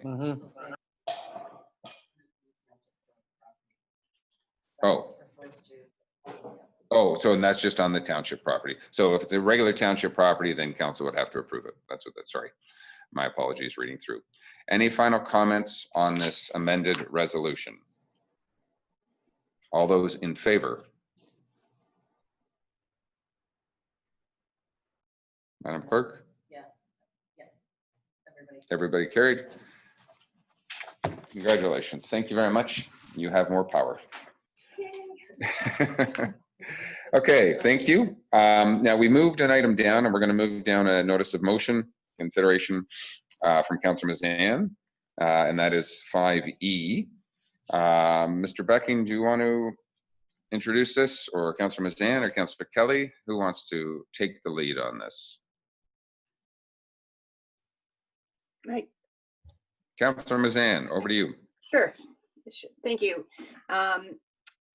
So similar to the conversations we've just had about patios and trying to support in a very safe manner the constantly evolving information coming and direction coming from the province, we wanted to be sure that we were in a place where we could, as nimbly as possible within this world of government, perhaps create the conditions to support our business community and our constituents safely, which we've all highlighted. And I think Councillor Nishikawa was rightfully saying a lot of this, the ability to navigate at the best of times through our township and our urban centers is difficult. And that's been an ongoing conversation from what I understand. But we're now in this unique period of COVID where we're supposed to be social distancing. We want to support our local businesses. And how can we do that as safely as we possibly can? So one idea that had come forward was if there was a way that we could look at some of the parking that is on these district roads and perhaps use these strategically to support perhaps some shorter term parking, maybe in a very holistic way, look at supporting curbside pickup. And so the intention of the resolution that's before us today is to find a way to empower staff to really look at the urban centers in this time and find a way to work with the business community and safely create some conditions to support the businesses. So there is a bit of a timing thing here, because if we are able to get to some conclusion today, we do need to get approval from the district in order to allow our staff to be able to execute things as they come forward. So that's the intention of this. Part of the conversations have also been exactly what Councillor Nishikawa was suggesting, identifying areas where people can park for a longer period of time safely, to try and help people understand how you can still support our community. And I think there is obvious an opportunity in that area as well. So I'll leave it to Councillor Kelly if you'd like to add to that, or Mr. Becking. Yeah, I'm happy. Just that was you did a great job. I don't have a lot to say, but just a couple of things. The notice of motion. First of all, obviously, we're talking specifically about roads that are district roads, 169 and 118. So this needs to go to district for approval. If you read the proposed resolution, you'll see that it's pretty vague, because we don't really want to call out specific spaces and dedicate them to specific uses right now. We want to get this thing approved and get it back into our hands and under our control, and essentially delegate to staff the ability to go out and claim some of these parking spaces for curbside pickup or whatever best suits the needs of the local business community. That's it. Thank you. Okay, thank you. Councillor Nishikawa. Thank you. Councillor Zavitz and I had a conversation about this, but certainly when it comes to Bala, I think that would be a challenge. And the businesses that are actually, they're already doing it. You know, our ice cream shops, our pizza places, our the Bala Pub, they're already getting their pickups. They're managing their pickups. Again, on 169, we would be really challenged to navigate people because people are already parking where they shouldn't be parking. And we don't have, we're not moving forward very quickly on bylaw. For instance, I'll just say on Portage Street in Ballot, that's a long time concern. So I don't think that, quite frankly, that 169 needs to be incorporated in this. I can't think of one business that would benefit from it. In fact, it's already happening where it's happening, but I don't see that we need to legislate it, I guess. Okay, thank you. That's just 169. Poor Carling's got their own issues. So, anyone else want to comment on this? Okay. Oh, Councillor Zavitz. Thank you. Through you. Again, it's interesting. This is almost my location, and yet I did hear Councillor Kelly say we wanted to sort of highlight overarch and then come back and be more specific in terms of locations. But I know of the two locations that I can only think of on 118, and the rest. So you know, I'm not so sure we need to go this big with something just for two businesses. I mean, I'm certainly going to vote with the people on this. I certainly want to help business all I can. So I just think that it seems like in Ballot, it's in Ward A. This isn't a thing. It certainly though is in Port Carling. Thank you. Thank you, Councillor Hayes. Okay, I would agree with Councillor Zavitz and Councillor Nishikawa that 169, although it's not perfect, if you were to restrict parking there for pickups, you would probably cause more of an issue than you would solve. But I would like to ask the question, what is a short period of time? It really wasn't stated. Is that 5 minutes, 10 minutes? We're just looking at expanding the operations of the restaurants to have larger patios. People are going to want to park near the restaurants to actually sit down and have a drink. taken. Councillor Roberts. Thank you, Your Worship. My understanding, this is not going to be a very large area that we do, and I thought it was being left up to for individual businesses to contact staff to see what they can do about improving social distancing in front of their place and curbside pickup. Am I right? I'm not sure if Councillor Kelly or Councillor Mazan want to answer that. I could try, but I wasn't sure I understood the question. And Councillor Roberts was saying that it's individual businesses would be looking at it specifically, or one or two, versus a blanket across all of Port Carling, let me say. Yes. Well, I think that's fair, but I think right now the process of getting the bylaw and getting a sign posted saying curbside pickup parking 15 minutes max, these 3 spaces, is a rather cumbersome one. And so what we're trying to do is give staff in the township the ability to react to those kinds of requests and get a sign up this weekend, as opposed to 3 weeks after the next district meeting. Okay. Anybody else want to chime in? I'm going to chime in here in danger of politically cutting my career short. What I appreciate about this and where it came from was trying to social distance and a request on certain parking spots in Port Carling in particular. That particular business at this time has just unilaterally blocked off the parking spots so nobody can park there. They're not using it as a short-term parking. So I'm not sure what we're really accomplishing, by this resolution. And if we want to encourage business, everybody, we have more retailers than we have restaurants necessarily for curbside pickup. They are now having patios that you can eat at or have a social drink at.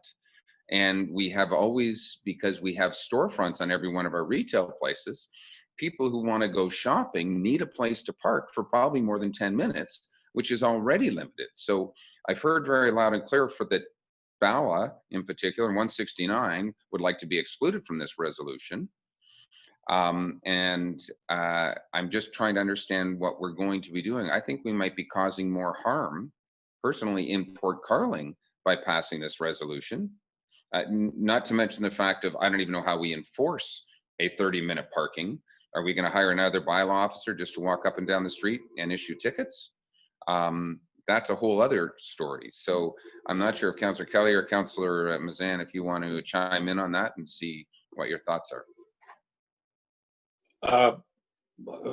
Part of the goal was frankly to avoid exactly the issue you've raised, and that is that everybody's just out putting cones down and blocking parking and laying claims to things.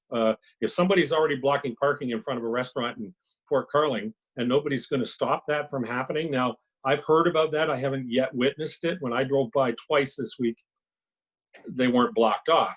But if they're laying claim to 4 spaces, then somebody needs to fix that. Or I guess it's just the free range. Everybody gets to do what they want. It's sort of like the defund the police movement we're on right now. So take it into your own hands. So I may respectfully, I agree with you. We need to remove those pylons and cones so that people can park there, but they're not asking for short-term parking. They want no parking so that their patrons can stand in the parking spots. So that is not at all what this resolution is talking about. If we want to stop parking completely so that they can expand their patio, so to speak, and have people stand there, which we actually just in a prior resolution said we're not going to chime in on, and we're certainly not delegating staff authority to do. So I think that's really the premise of this whole concept. They want more space around their business to social distance. I think that's a different concept here. I may be wrong. That's not the issue. That's not the issue that I was trying to address. Okay. I mean, that was the issue that I raised in the last discussion. In this particular issue, if you pick any one of the restaurants in this town, in Port Carling, and I can't speak to the restaurants in Bala, if they're going to make a success, they're going to have to develop a pretty decent pickup and curbside pickup business. to supplement the fact that their ability to serve indoors is almost zero, and their ability to serve outdoors is constrained by social distancing and weather. If you're going to make a business out of pickup, curbside pickup, you're going to have easy in, easy out, quick turnaround. If you have to go and park in the community center and walk back to Portside Fusion, you're going to skip that meal and go to Bracebridge. We're literally just trying to find a way to give, similar to the 15-minute parking in front of the post office, people who need to get in and get out and get on their way, carve out 1 or 2 spaces for them, leaving the ones for the people who go into a retail outlet and push hangers around the racks for 4 hours. We want those people to be accommodated as well. The last thing that I want is to leave it to every business to decide how they're going to run their own, the street side parking. Okay, so If I'm going to just go ahead, Councilor Mazan. Yes, thank you. If I could add, well, that one business did approach.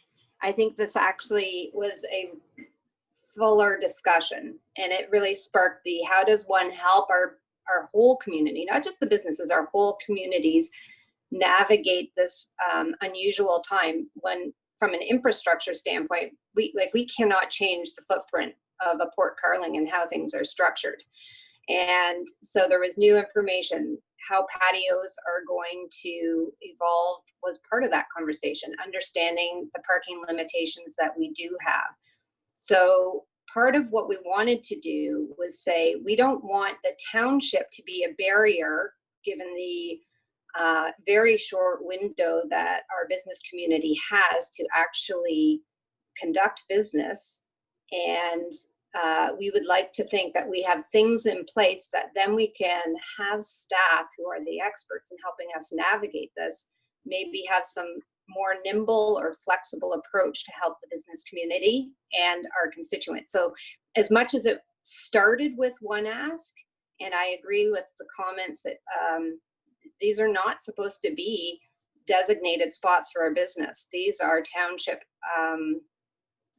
parking spots. This is for everybody to use, but there might be a different way we can use them this summer in order to help facilitate all of our businesses. So if I could offer, for example, Steamboat Bay has multiple businesses in there that if you're having a hard time parking and they wanted to be able to offer up any kind of curbside pickup, it might be a benefit to them. I'm not saying it is, but we want to at least make sure we're prepared for that if that ask came forward. If Turtle Jacks decides that they would like to expand their patio and they are now able to take over some of those parking spaces are shared in Steamboat Bay. And while I recognize that's a private thing that they are going to have to figure out, the fallout will then come out onto the township or the district parking spots. So certainly the conversations that were had was how do we remove some of the red tape, I'd say, from a township standpoint, to allow for a more nimble. We don't want to have to wait till mid-July to be able to approve something for a business if it's going to help them conduct their business more effectively and efficiently this summer. So that was the intention. I think somebody else also asked about what's the time. I think that was Councillor Hayes. And that isn't a predetermined amount. So maybe it is 10 minutes, maybe it's 30 minutes. I'm not an expert in that. If I go back to the 3 spots or 4 spots that this originated for, what I've also heard is, well, that's actually where everybody who pops into the LCBO goes to. So, that is a very real thing, right? And that is overflow parking for them. So there's lots that goes into this. Wouldn't say any one of us is the experts, but I would love to at least know that we've removed some of the things that the township can do in order to allow the experts to help us manage through this. Okay, I'm going to go to Councillor Bridgman and then Councillor Zavitz, or sorry, not Councillor Zavitz, Councillor Jaglowitz. I know Councillor Bridgman, you haven't asked, but I'd like just to comment as a Ward C councillor, because we really are talking about Port Carling a little bit here. And we've heard certainly from the Ward A councillors who've chimed in and asked to be excluded from this concept. So I just like to, maybe if you have no comment, that's fine too. But I really want to have a quick conversation with the Ward C councillors. Oh, okay, thank you, Your Worship. I am on the same page as Councillor Mazan and Councillor Kelly on this. I think because we can never anticipate completely where everything's going, let's remove the barriers. It may never be used, as a matter of fact. And if we run into issues in the future, we can address them. But I think that we need to do that. Enforcing it could be another issue, but that's down the road a little way. So I would support that. Okay. Councillor Jaglowitz. Thank you, Your Worship. I believe that Councillor Kelly is much closer to what goes on in Port Carling than I am. I kind of hang out in the greater Manette area, so I would defer to his advice on this. Okay, Councillor Zavich, you had your hand up again. Thank you, Your Worship. So again, Ward A, and then there's other wards. I appreciate being able to chime in. I mean, we're talking. I really do believe we're talking about a very few parking spots, and without getting into specifics. You know, there's a large parking lot in a real estate company right across the street. That business, the one business, actually backs onto the third largest parking lot in Port Carling. So I don't know why they couldn't do curbside, backside, curbside. So I mean, that perhaps has been thought out. I know when I go on my boat and I can't get parking at Turtle Jacks or the other dock areas, we have to turn around and go back or go through the locks and go further up the lakes. So the point is that there is a lot of parking in Port Carling. I see it, I think in terms of the businesses, there's only one business that is certainly perched right on the road, and I think that's who we're talking about. So save a more fulsome total parking review in all of the township. I'm a little reluctant to go this far on for a couple of businesses, yet I want to help them. So. Okay, Councillor Nishikawa. I don't understand how people, if we were away the sidewalk in, that's where those parking lots are, if I'm mistaken. If we were, so we ask people to do walk in way, really this comes up often. So I don't know what that looks again, I'm concerned the pedestrian use and reality of highways have a lot of trams and things as well. So I just don't know what pedestrian use would be or be in a way. And I certainly support the business in whatever way I can, but I don't know, again, at what is being written. I also thought that we passed that resolution that a bid apply and would try to work. So hope I did something there. Okay. So just if I can get a nod of heads a little bit from our Ward A councillors, I'm getting that you do not want Bala and 169 included in this resolution, or you're going to certainly vote against it in particular. So Ruth wants it removed. Glenn, would you like it removed? And Donalda wants it removed specifically. I'll look to the mover and seconder of Mr. Kelly and Mazan and Madam Mazan. You guys are okay with removing the 169 out of this resolution in particular? Okay, so I'm going to do that right away as we go forward here. And then I am in District 169 within the Urban Center of Bala. Okay. Councillor Edwards. Thank you. You know, there's a 10-minute parking in front of the post office, which is ignored all of the time. We don't give tickets there or anything else like that. If we start doing this all over town, I think we could be getting a problem. We're going to have to go and ticket, or it's just going to be ignored. I really have concerns about this, and that if the Ward C councillors want it, and that I will support it, but I think it's going to be almost impossible to enforce. And then if the store next door to it has customers that can't park because there's 10-minute parking right beside it or something like that, I think we're opening a hornet's nest here myself. But If that's what the Ward C councillors want, but I would really reconsider it because like I say, it's almost unenforceable. And if we are going to put it, I would take out short period of time and put 10 minutes, 15 minutes, whatever it is, but and that it's too vague. Just my thoughts. So again, the councillors have brought this forward. I'm going to read this and we'll see where it goes. I'll be honest with you, I will not be supporting this. My concern, when I saw the very first email from the one business, they wanted the parking spaces for people to walk. They talked about it as COVID and social distancing, and I can facilitate a curbside pickup. But it wasn't about parking a vehicle in those spots. So I know we have 3 restaurants per se, the Bistro, Legends, and Portside. I haven't heard from either of those, any of those 3 saying we want 10-minute parking in front of our place. And yet we're about to restrict parking. Port Carling, for the 12 years that I've been on council, has always had parking issues, that we don't have enough parking. And we are going to put in place restricted parking for 10 minutes or 15 minutes, which precludes me from parking and going to Turtle Jack's, precludes me from parking and going to any of the stores in Steamboat Bay, because I probably can't get in and out of there. It would allow me to go to the LCBO, but there's a number of stores in town that I may want to walk through town and park my vehicle.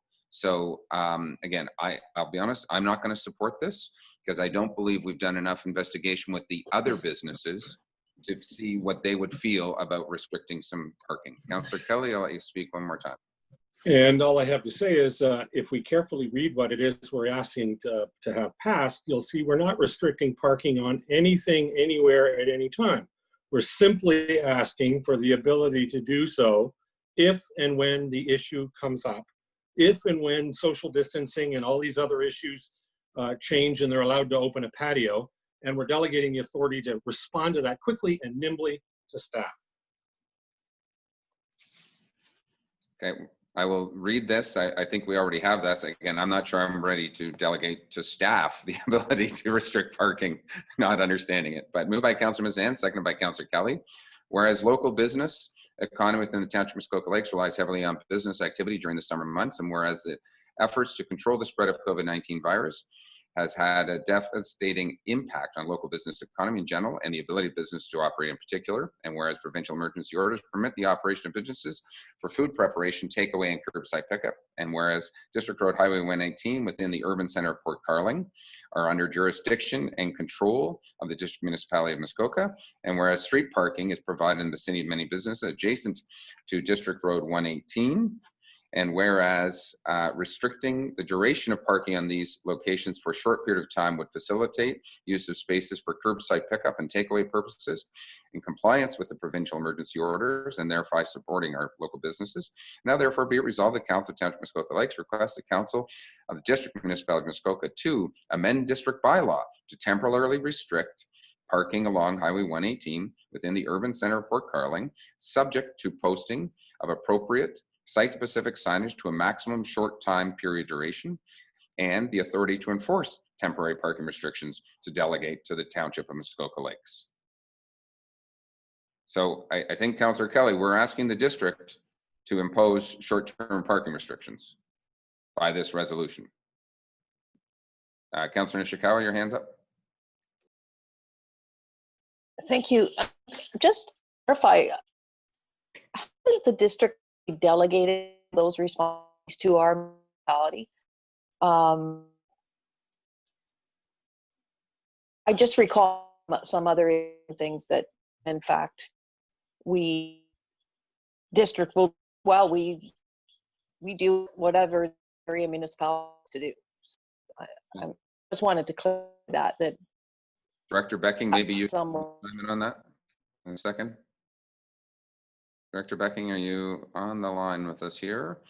And hopefully can chime in on delegated authority on those parking spots in Port Carling. I'm not sure that I completely understood the councillor's question, but the road is a district road, and only the district has the authority over that road. although it can delegate that authority to the township if it chooses to do so. But I'm not, I couldn't understand the counselor. She was breaking up too badly. Okay, Director Becking, I would probably actually concur. In the back of my mind, I know with Councillor Nishikawa's comments that we have in the past, maybe Councillor Edwards or Hayes, you can also chime in with us from memory, but I know that we, I believe, have adjusted parking spaces at our own comment and recommendation versus just having district, and would be my committee, Public Works. I don't ever remember regulating parking in Port Carling at Public Works. I think it is delegated to Township of Muskoka Lakes. It may be, Your Worship, that the authority to enforce may be delegated, but my understanding with district staff is that no, they control the parking, designation of parking, according to the district bylaw. Okay, not a problem. Anyone else want to chime in before I call the vote? So I've read the question. All those in favor? 1, 2, 3, 4, 5. Is that correct, Madam Clerk? All those opposed? 1, 2, 3, 4, 5. So that motion is defeated. Thank you. And for Councillor Kelly and Councillor Mazan, my suggestion is that if we have a specific request from a specific store on specific parking spots, as opposed to a broad thing, that we would bring that forward. And I will give you my, if that comes, they can request that directly to the district, a specific store. It does not have to necessarily come through Township Muskoka Lakes. So happy to bring that forward. Okay. So that's that one. Where are we going to? H, Mr. Pink, over to you. Council, by the way, we also have a closed session here. We had somebody teed up for 12 o'clock. We've pushed them back, I believe, to 1 o'clock. So we'll see how we kind of progress our way through. If you need to kind of push pause on your monitor and grab a sandwich from your home, please feel free right now. I think we're going to try and chug it through the next number of these reports. So, Mr. Pink. Thank you, Your Worship. Again, I'm certain Council is quite familiar with the matters going on in Minette with respect to our interim control bylaw. We've provided regular updates.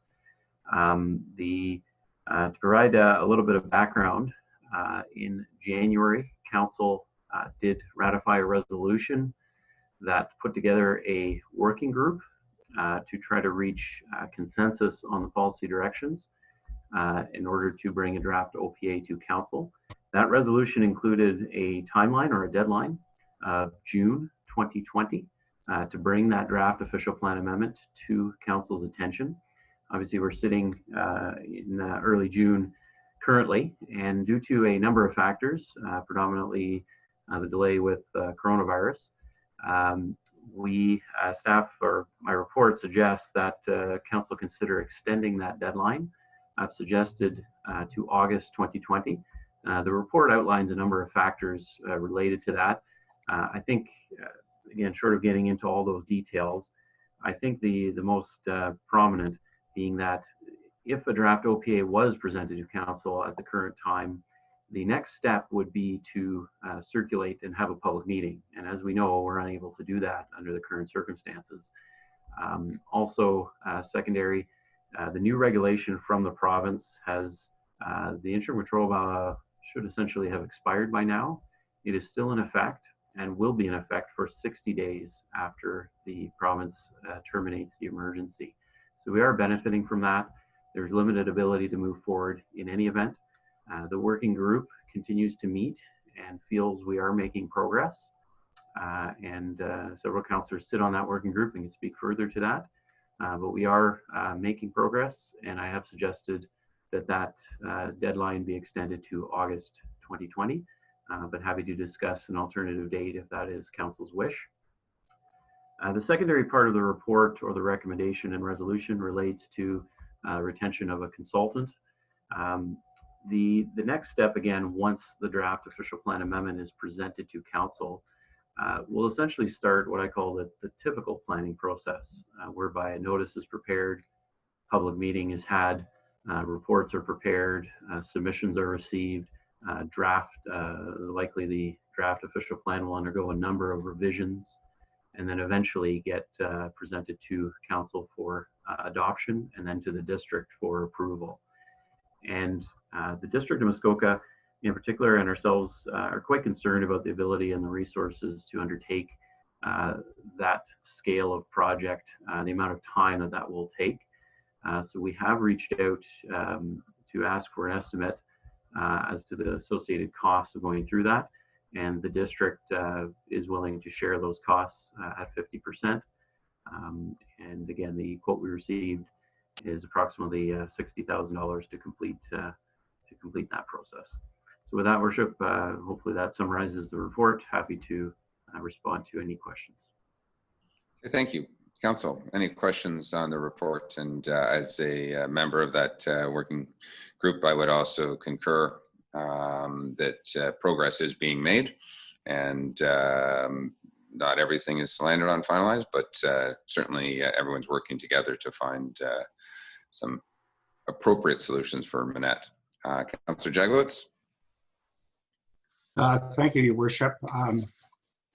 I'm going to be supporting both of these recommendations, but my support is on a few understandings that I obtained through a meeting earlier this week, and I'd just like to state them.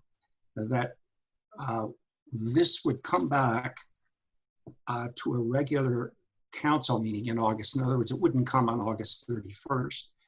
That if it had to go through a committee, it would have gone through the committee before the council meeting so that it would be ready to be actioned on in August. The next issue is that the draft coming forward, the draft OPA, would be inclusive. In other words, it would not only include the areas where the working group has reached consensus, but would also deal with the areas where the working group could not reach consensus. So if there's a disagreement on one of the elements, that there would be a suggestion there for us to consider.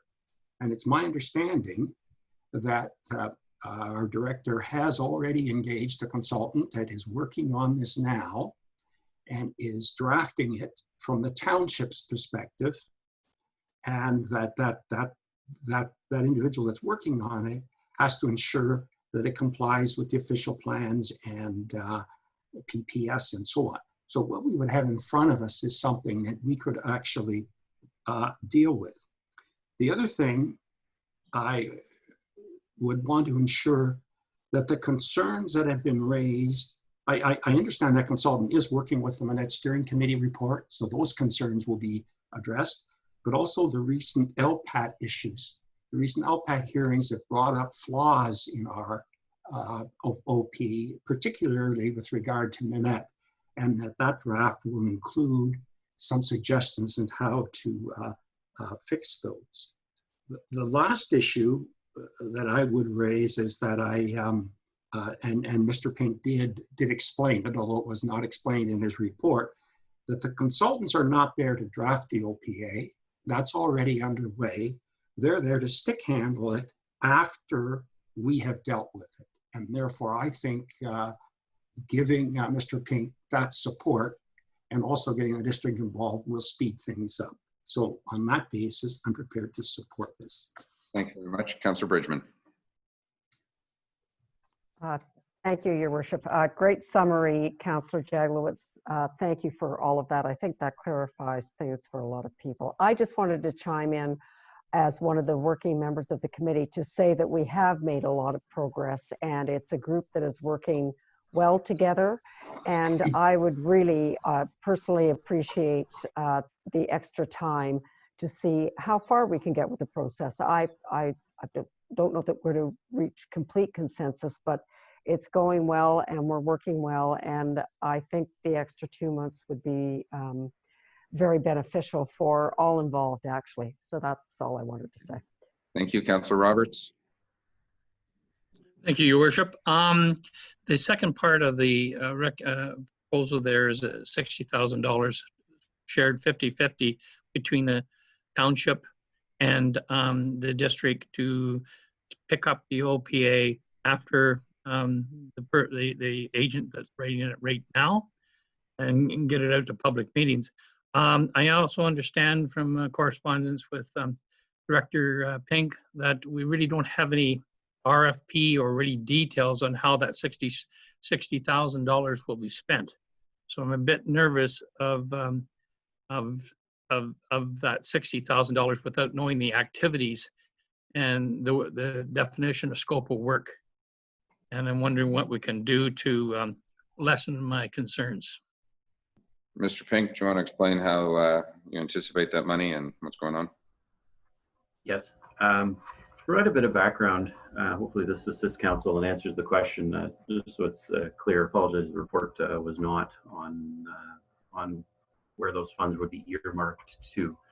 To provide a bit of background, the District of Muskoka really reached out some time ago, really raising concerns about the limited resources and the ability, I guess, to have the resources at hand to continue on with this project. And staff, both at the district level and township level, were very clear when council was considering the interim control bylaw a few years ago now, about the amount of time, resources, and cost a project of this nature would have. And I think you're seeing the outcomes of that. So when the district expressed that concern, certainly it was difficult to disagree, and we certainly see the merit in having a consultant stick handle the next project, the next phase of the process, which is really, again, preparing those notices, reports, hosting the public meeting, responding to the submissions, and really organizing all the submissions that were received and making revisions to the draft OPA document. So a very detailed outline was provided to a few consultants in order to get an estimate of costs. And it's very clear, again, and a good understanding of what those steps will be. And they were provided to those consultants. To put it into perspective, we actually received response from a few indicating that the amount of work they really wouldn't be able to handle. So, the one firm that certainly has the local context and knowledge and is going through OP review, Meridian Consulting, makes a lot of sense for them to continue this project. They were willing to undertake the project, and they provided an estimate of approximately $60,000 to go through those steps. Again, under the township procurement policy and bylaw, there are clauses that allow a non-competitive process under certain conditions, and staff feels this process meets several of those conditions. In particular, a lack of qualified or suitable candidates for the role, and a requirement for specialized local knowledge. And staff is suggesting, as opposed to a typical RFP process, that we can proceed in a non-competitive nature and likely proceed with Meridian planning consultants to assist us. Hopefully that clarifies the background on the secondary request. Supplemental question, Councillor Roberts?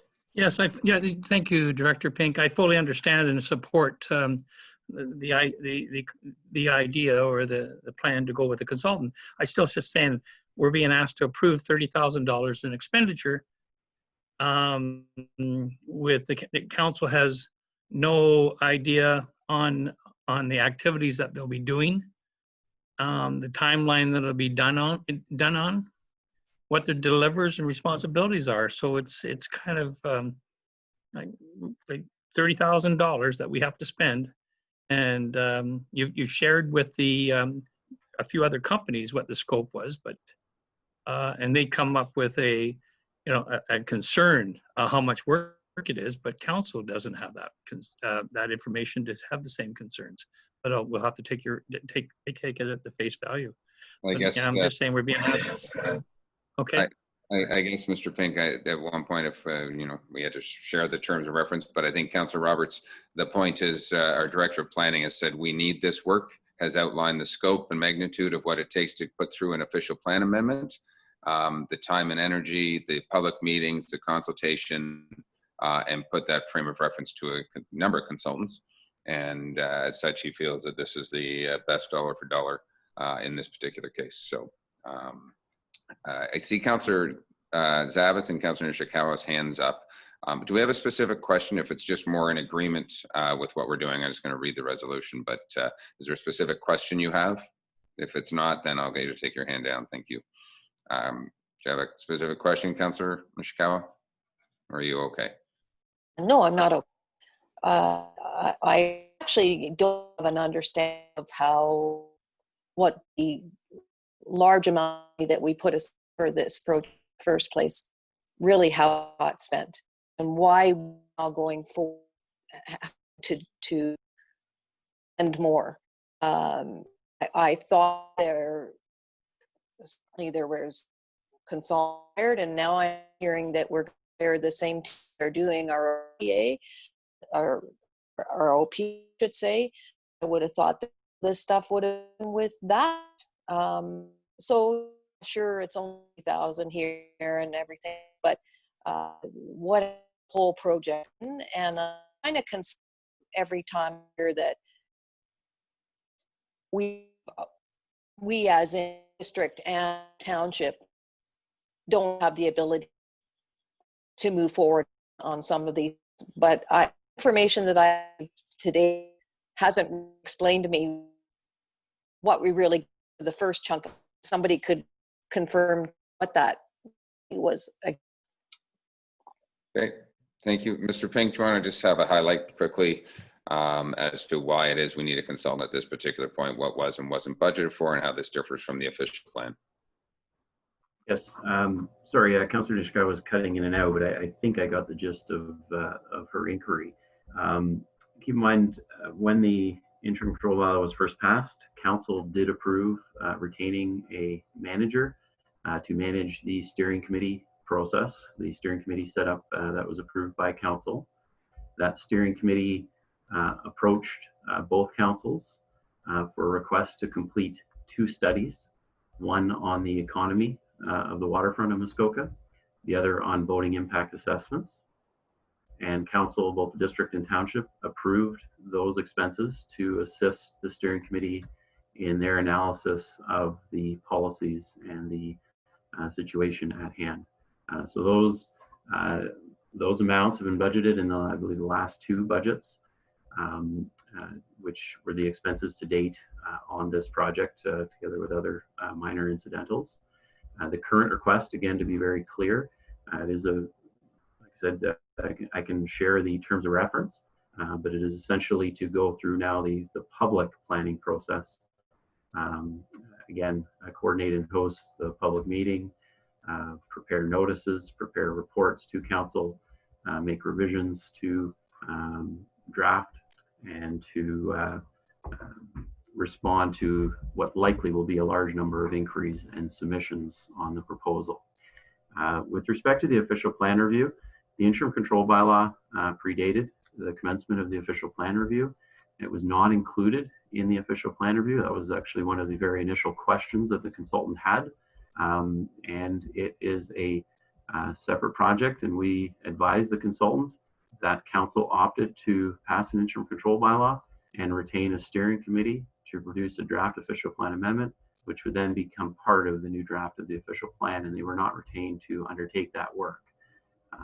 Again, thankfully, they have that local knowledge and familiarity with Minette and the process. They've been staying abreast of the issues, and they are willing and able to assist us with the next phase of that project. Hopefully that answers and helps clarify. I think it does help, and I think it also helps us move this project along to deal with Minette ahead of time, hopefully, and not be lumped into a longer OP. Okay, seeing no other questions, we have a resolution moved by Councillor Savitz, seconded by Councillor Bridgman. Be it resolved that Council of the Township of Muskoka Lakes amend Resolution COW 1-240120 to extend the June 2020 deadline for a complete draft official plan amendment to August 2020 and authorize a non-competitive award of contract for planning consultation services not to exceed $30,000 on a 50% cost share basis with the District Municipality of Muskoka, or District of Muskoka. Any further comments? All those in favor?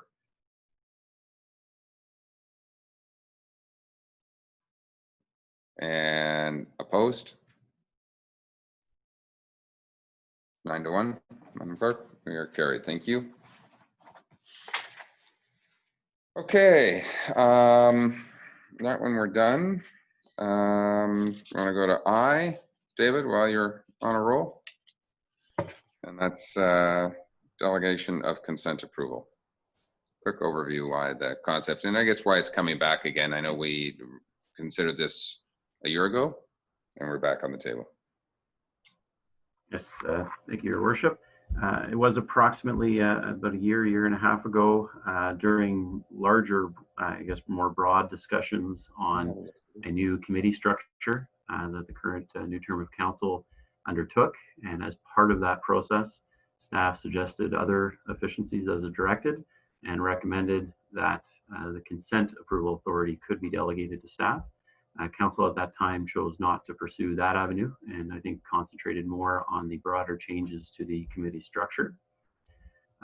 In part due to, I guess, the current coronavirus pandemic and a backlog of, in particular, Committee of Adjustment applications, staff identified, as have several of our neighbors who are also bringing forward reports around this current time, that the consent process does not require a public meeting under the Planning Act, and therefore can be delegated from council to staff. Staff has suggested, although the terms are certainly open for council's deliberation and discussion and revision, but staff has suggested that right-of-way and easement applications, lot addition applications, that is transferring a portion of one's land to another property, and singular lot creation be delegated to staff.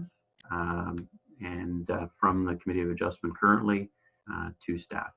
This will, I think, assist in alleviating some of the current workloads as certain reports and public meetings will not have to be held. And it also has the added benefit of being able to move along certain planning applications during this coronavirus pandemic together with site plans that we continue to approve. We can also now move with some consent applications. Again, the bylaw makes it very clear there's a number of conditions and caveats to the ability for staff to approve of those.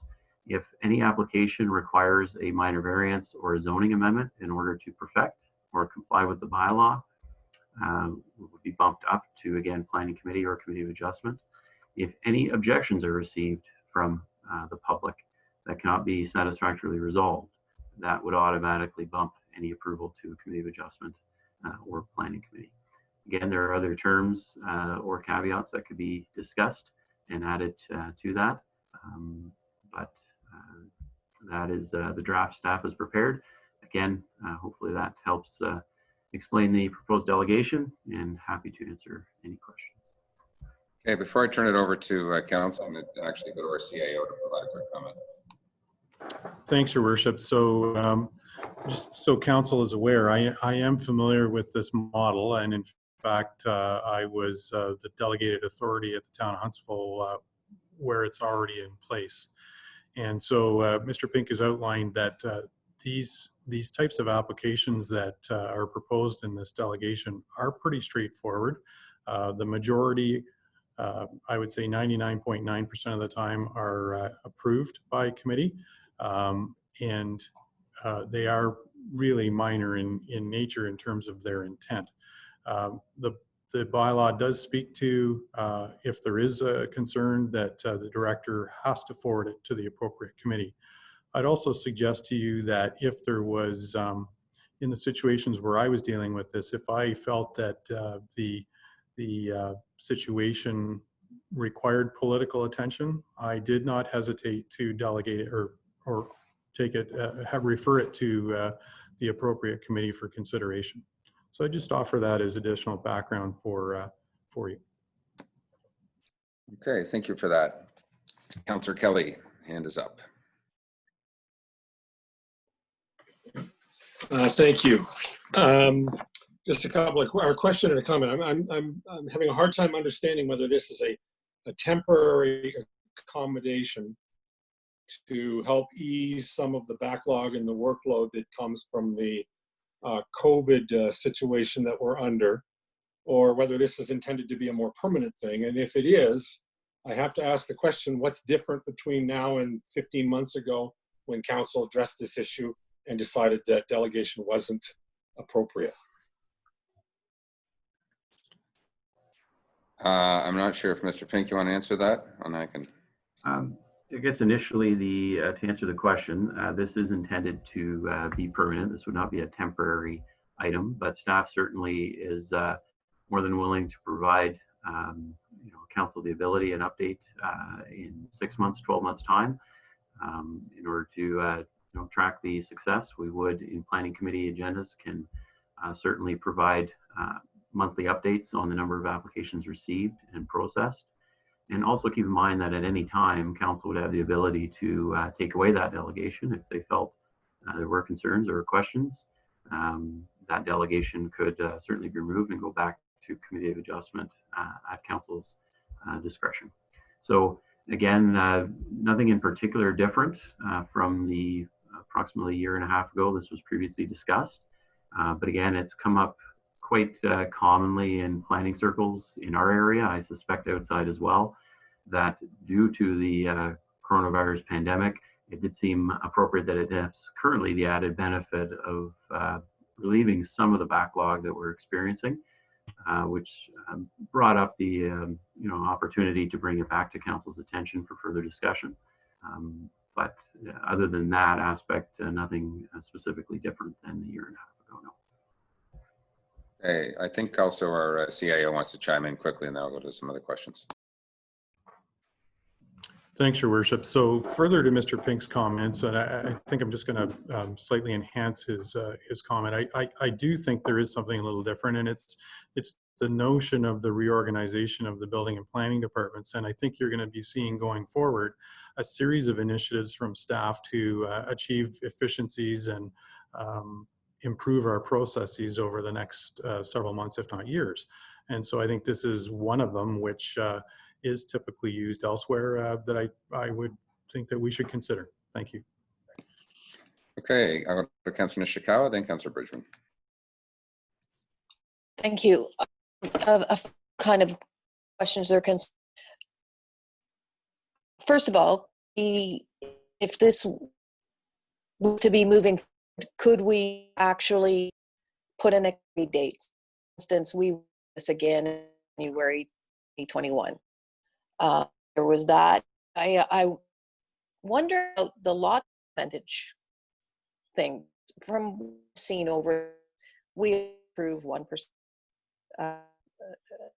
over required lot coverage, since 10%, 11%. Know the applications that are coming. Seems to me that there's always been a amount of adjustments, and I would in favor of, much as I will speak about something, the reality is we don't usually those at LPOT, so I would think that percent thing be under this section.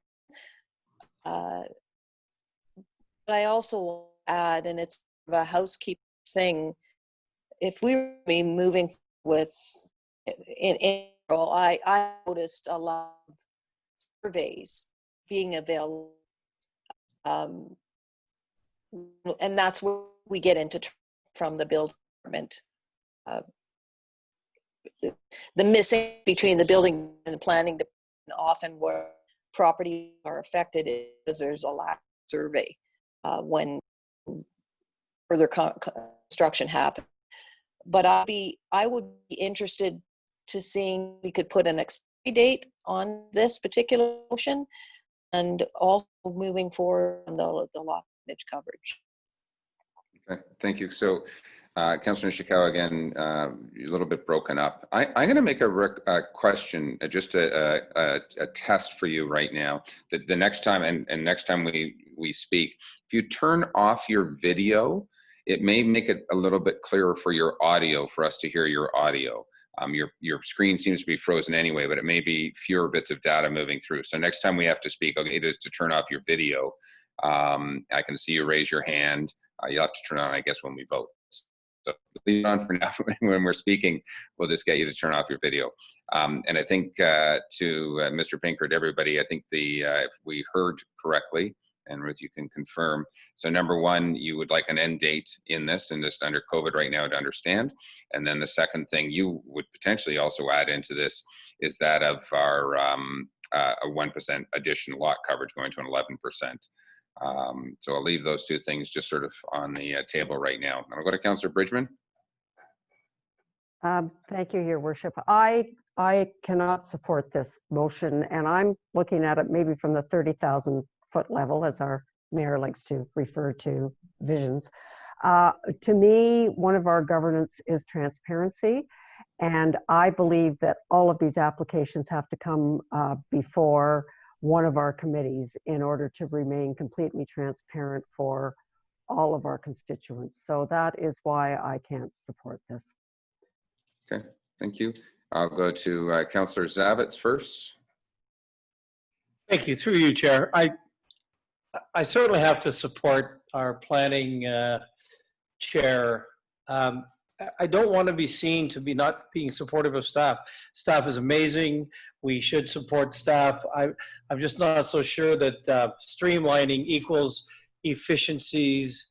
I do think there's a clarity piece, there's a transparency piece that, you know, save asking for a 1-year moratorium on this, which is the same as David has alluded to. You know, we can reverse it at any time, or whether we did that with our committee structure, and then we know what happened there. I would suggest that status quo is just fine with me. Thank you. Okay. Councillor Edwards.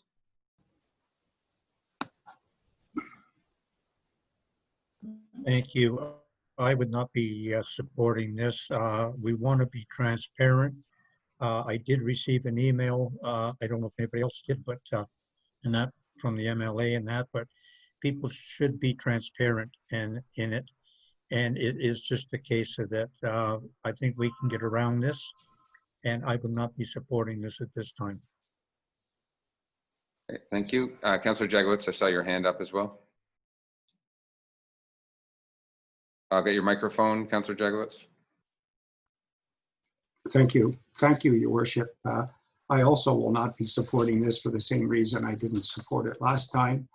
And I will refer to the letter the joint letter from the Friends and MLA that was sent to all of us. And just a comment that I think these letters should be part of our discussion. Somehow these should have become part of it. They have objections to it, and they offer some solutions as to how to deal with the backlog.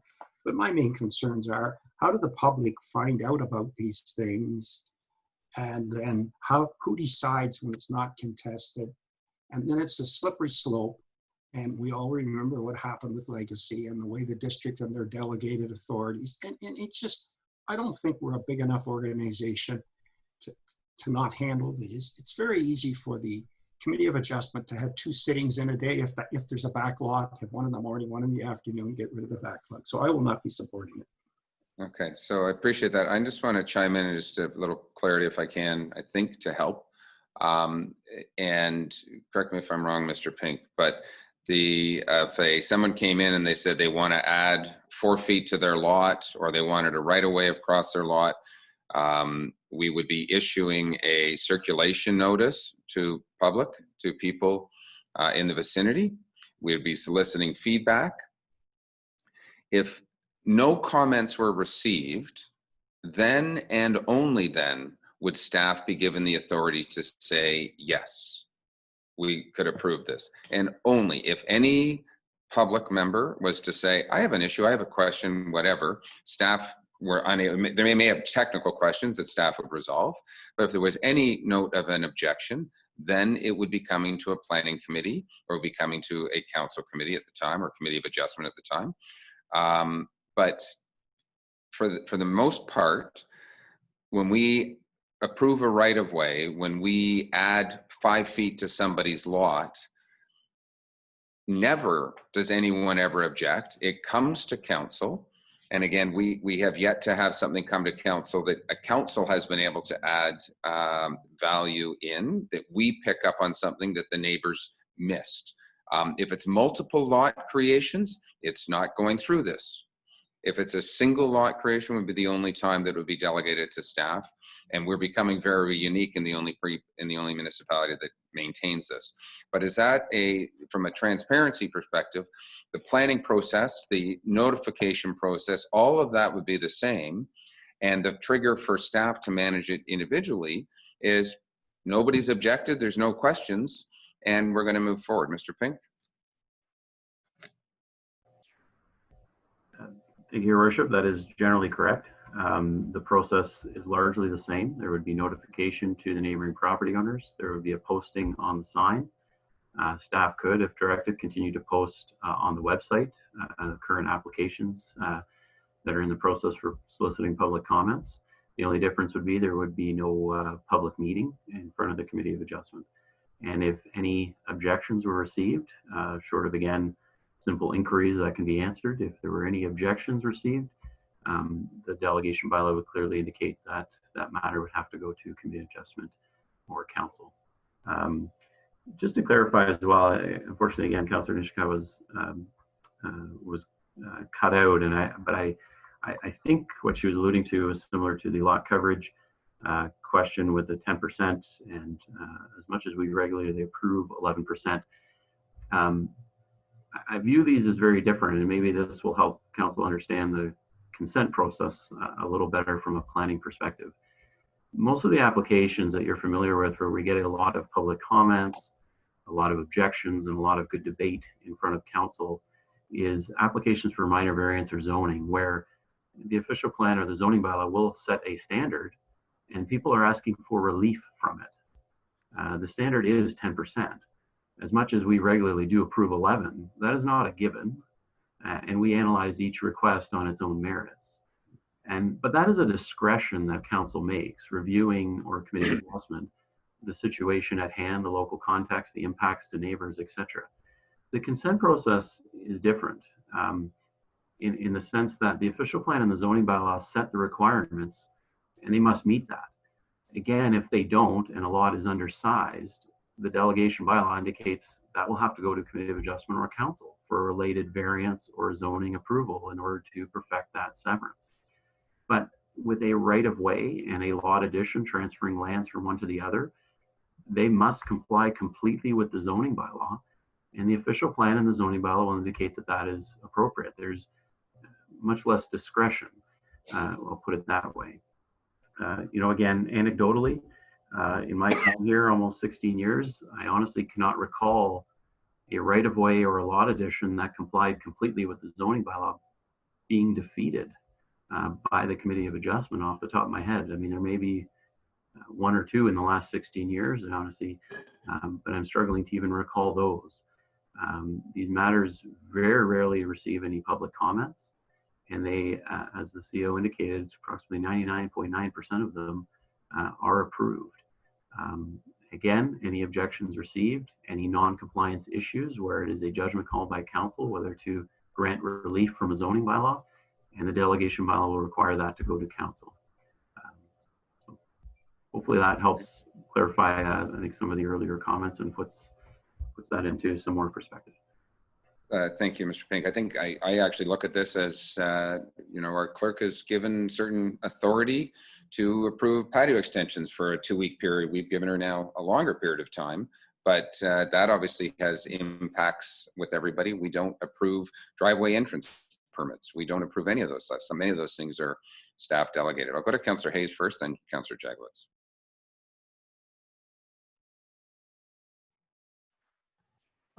I was just thinking that for some comfort for some of the other councillors, this is day-to-day things that come in uncontested. When you were to send out your notice to property owners, could you also just CC council, and if historically there's something about that property that they need to comment on, they'll have that ability, then they'll have the knowledge of what is happening. And there's a certain comfort level there, and you can go ahead and do your job if there's no objections. Mr. Pink, I think that's an easy solution, that we can be notified of what's coming forward, and if any councillor wants it to come, they can bring it forward. Certainly, Your Worship, we can, through you to Councillor Hayes, we can certainly circulate to council as well. And if council has an objection, that would constitute a public opposition, and the matter could come to, again, Committee of Adjustment or council. I just want to very quickly add one little part to my previous comments. Again, it's similar to site plan approval. Council has delegated site plan approval to staff.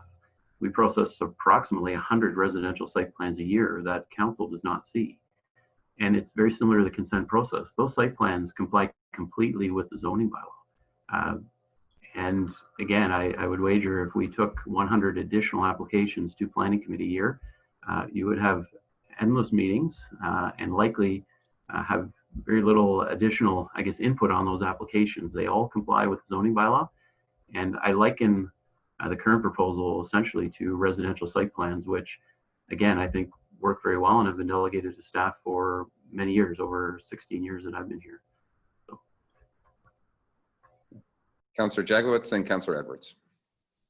Thank you, Your Worship. I'd just like to assist the director in recalling one where there right-of-way issue, and I'm referring to Riverdale Road. Anybody that purchases a lot has to get a right-of-way across other people's property, and those were routinely given out. At one point, the people that live on the front part of the road said, enough is enough. We've got too many coming in. They came to the meeting and they objected, and the right-of-way was not granted. And I guess that's what we're referring to. A lot of time the notice goes to a very short distribution list, probably a property on either side. That's about it, one or two. A lot of those people are seasonal, may not even go to an address that they get it. And then they come up in the spring and they find something has happened. I don't think there's a huge burden by having those things run through the Committee of Adjustment. And I think that's all we're saying. I don't think we're not, it's not that we don't trust staff or don't think they're qualified. I just think, I think it's a transparency thing. And I think we're okay with it the way it is. I'm going to go to Councillor Kelly, then Councillor Zavitz, and then I think I'm going to read the question. Excuse me. I'm not going to be supporting this, and I want to, let you know. I went back yesterday to the notes that I took during the meeting in, I think it was March of last year or February. This thing was a surprisingly high visibility issue. There was delegation on it. I got lots of notes, lots of comments, and I guess part of me is, when I asked the questions earlier, curious to know if it was time limited because of COVID or an exception because of COVID, and I understand that it's not. Trying to understand what's really changed in a material way from 15 months ago, 18 months ago. I don't think anything has changed. The only thing that's changed is right now, given the current circumstances, the ability for the public to participate in this process and delegate to this issue is really constrained. And so I don't think we're giving it the justice. We've heard this thing. We've made the decision. Nothing material has changed. And to try to put it through right now, quite frankly, is lacking in transparency. I just don't think we have the same ability to take delegation on these issues by getting letters emailed to us or whatever than we do by having people stand in front of us like we did 18 months ago to make their point. Thank you, Councillor Zavitz, and then Councillor Edwards. Councillor Zavitz, your microphone. There we go. Is that good? Okay. So listen, again, I won't be supporting it. I think certainly the underlying reason is I'm a real stickler for consistency. I love that in my life, and I certainly think it helps people have some parameters, some fences. It helps people know the way forward. What I see when I hear a number of 10% I'll use. So 10% lot coverage, but really you can get 11. I've seen this. In fact, I had a call the other day on their particular lake. They get 8%, but they were told by someone in our building or our planning department, that they probably would get another 10%. So maybe that's almost 9% lot coverage. I think until we have a very, and I'm not being critical, I just don't think that at this point in time, I think that the CAO will get there with David, with our whole planning, with a different structure, a more refined, cohesive structure, that whatever the lot coverage is, it is.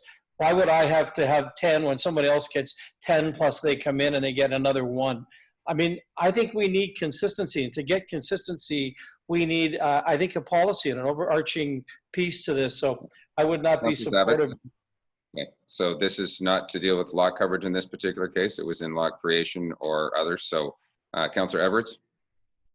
Yes. We do give notice.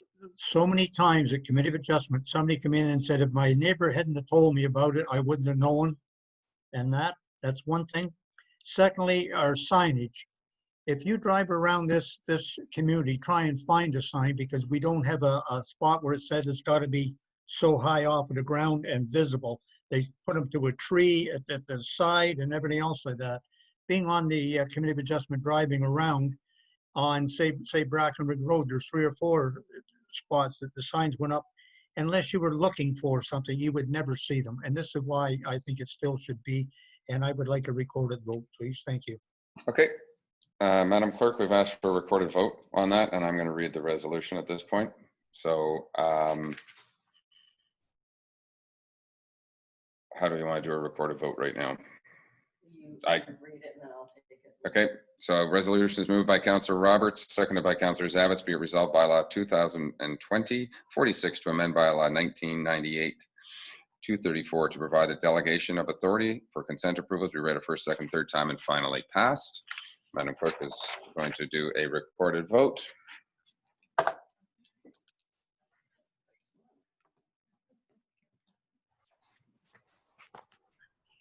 Oh, Councillor. And if Councillor Shkrau, you have a question? A question other than a comment, please. Well, because I want to comment before I vote, which is normally what would be able to do. I'm going to tell you that I'm going to support staff on this, because I heard another councillor say, Derek comes with better plans. This is one of the better plans that I'm hearing. I wish we could have put an expiry date on it, that we're only going to try it for 6 months or whatever. But in my opinion, this is our step saying we are trying to modernize that planning department. And I don't think that us saying no because we feel that people won't be notified properly. The system, people are not being notified properly this time, or at least that is feeling. I don't believe that stifling or not allowing staff to move forward, or other municipalities are doing, is not a good thing for Muskoka Lakes. We should be looking at modernizing what you're doing. Okay, thank you. We're going to go I'm going to turn to the recorded vote, and I appreciate that there was a time constraint. I'm not getting an overwhelming that we want a time constraint. I believe that council believes that this is the wrong process, whether it be for a 3-month period or a 6-month period or infinity and beyond. Madam Clerk. Okay, so I will call everyone's name in alphabetical order with the mayor as the last person as per our procedural bylaw.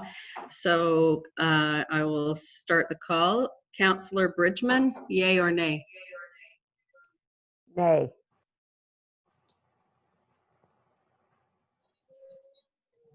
I didn't hear.